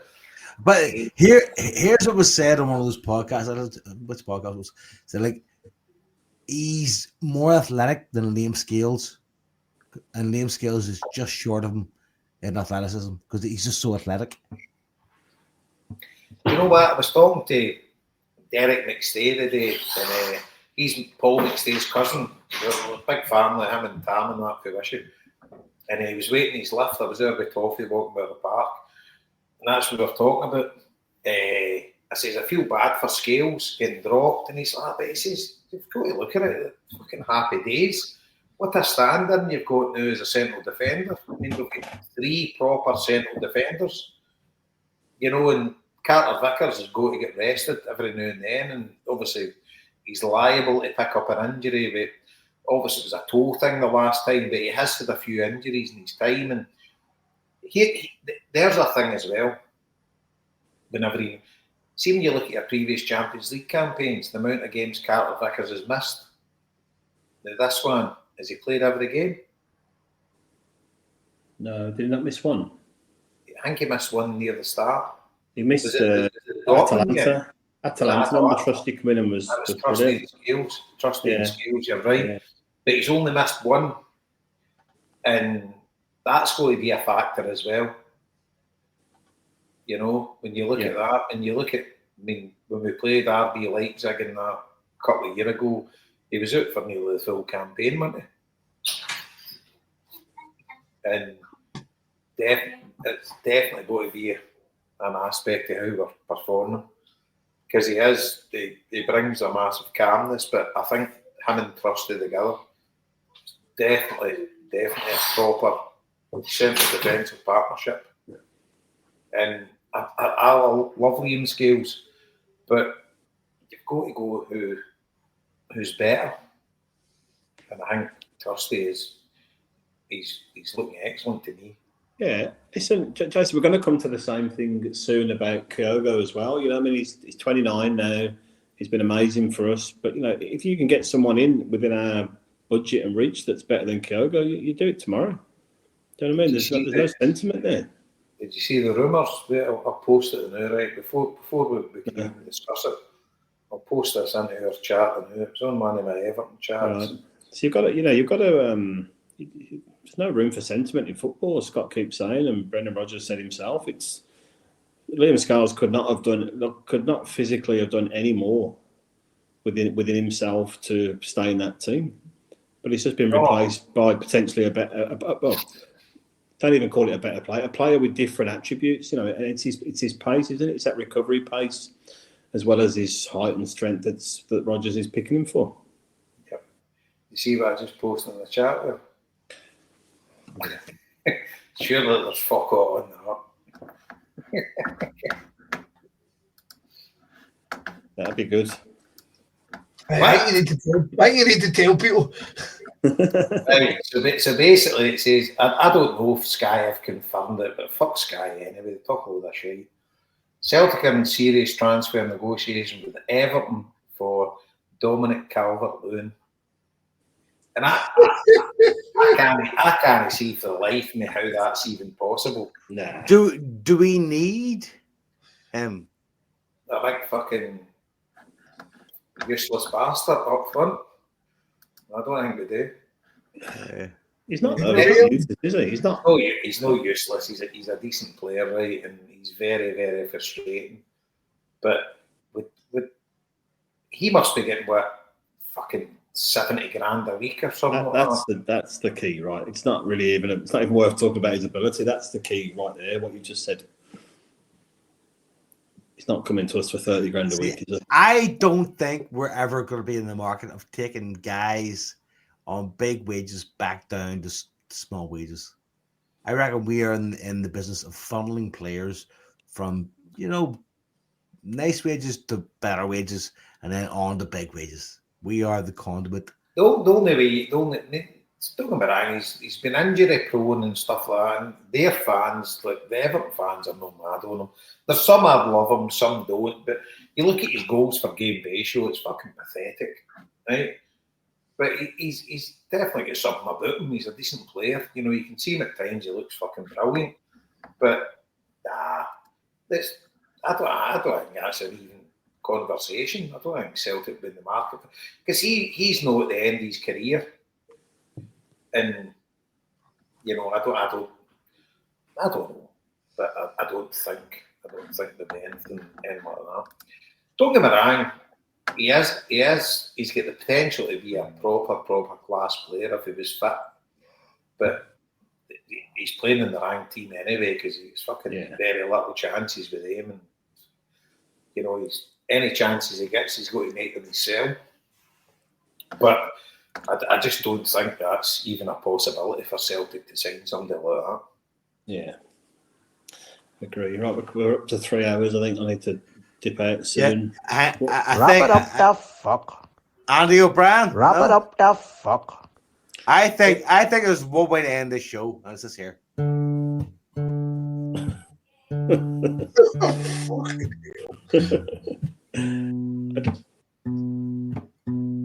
I don't need to pull the plug out of the bath straight away, Joe. I think we can. All right. Here. It's coming. It's coming. Shut up the fuck, man. Last Christmas, gave my heart, but the very next day, you gave it away. This year, to save me from Singapore, I gave it to Brandon Rogers. I think it's back. Brandon Love is back. They get belted out at Tynecastle at Fairbairn at Scott near the end. Indeed, yeah.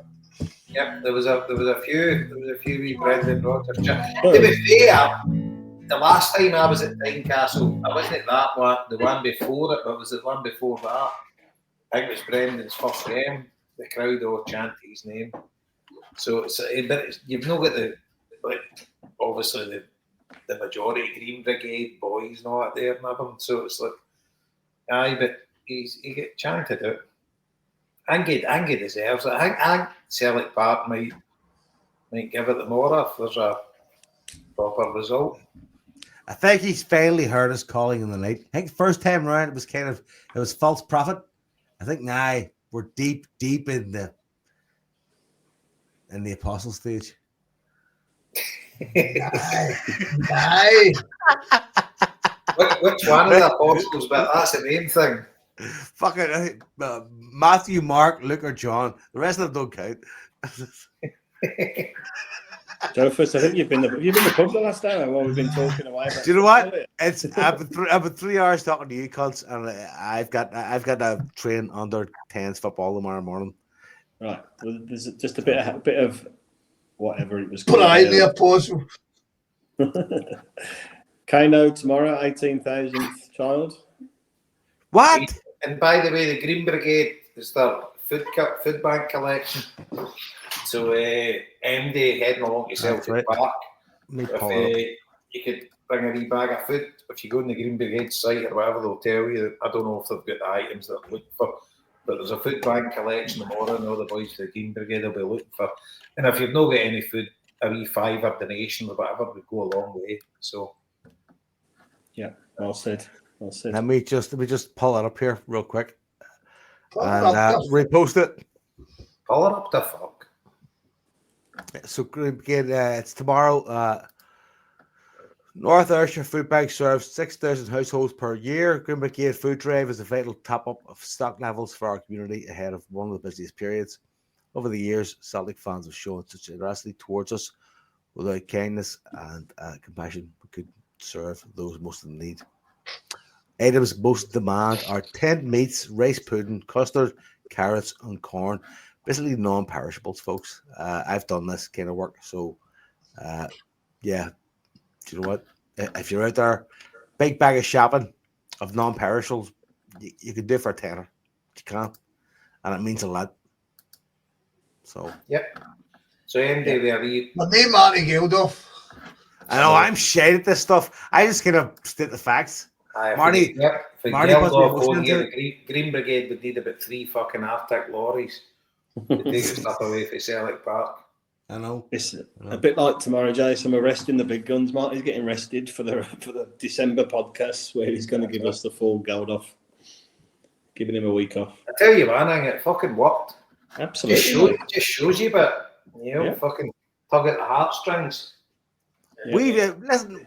This whole thing has been going for 2 weeks, and we've reached the limit we set, which is $3,000, which is fucking insane. I mean, that in comparison to the amount of people that have come forward with gifts and prizes and stuff, going like it's I fucking. And it makes me love Christmas because I love Christmas anyway, but it makes me love it more. And here's the thing, Joe, right?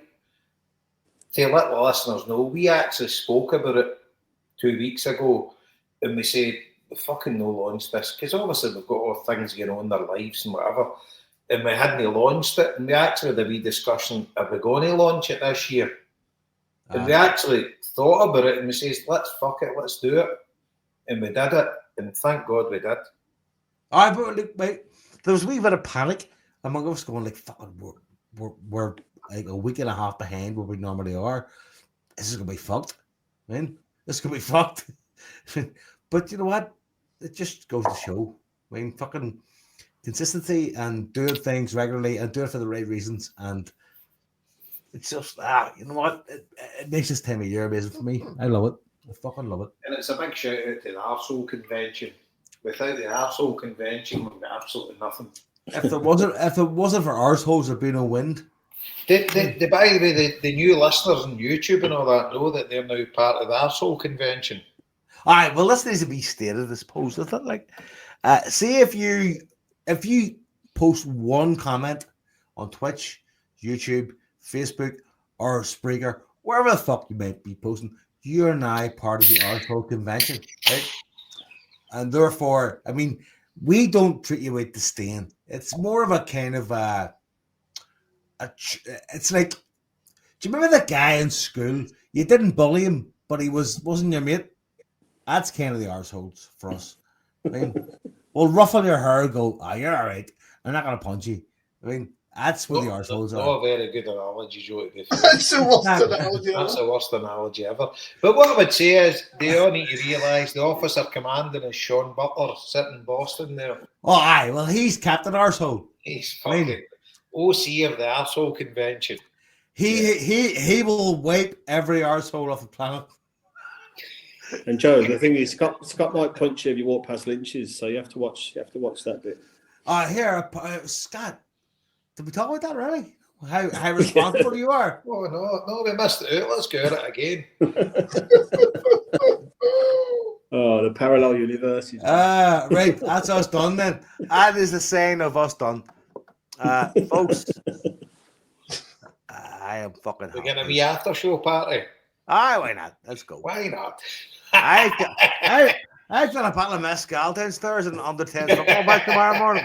That's fucking let it rip. Let's go. Listen, can I just tell? See before we cut, right? I wasn't going to say it, but I'm just going to say it now.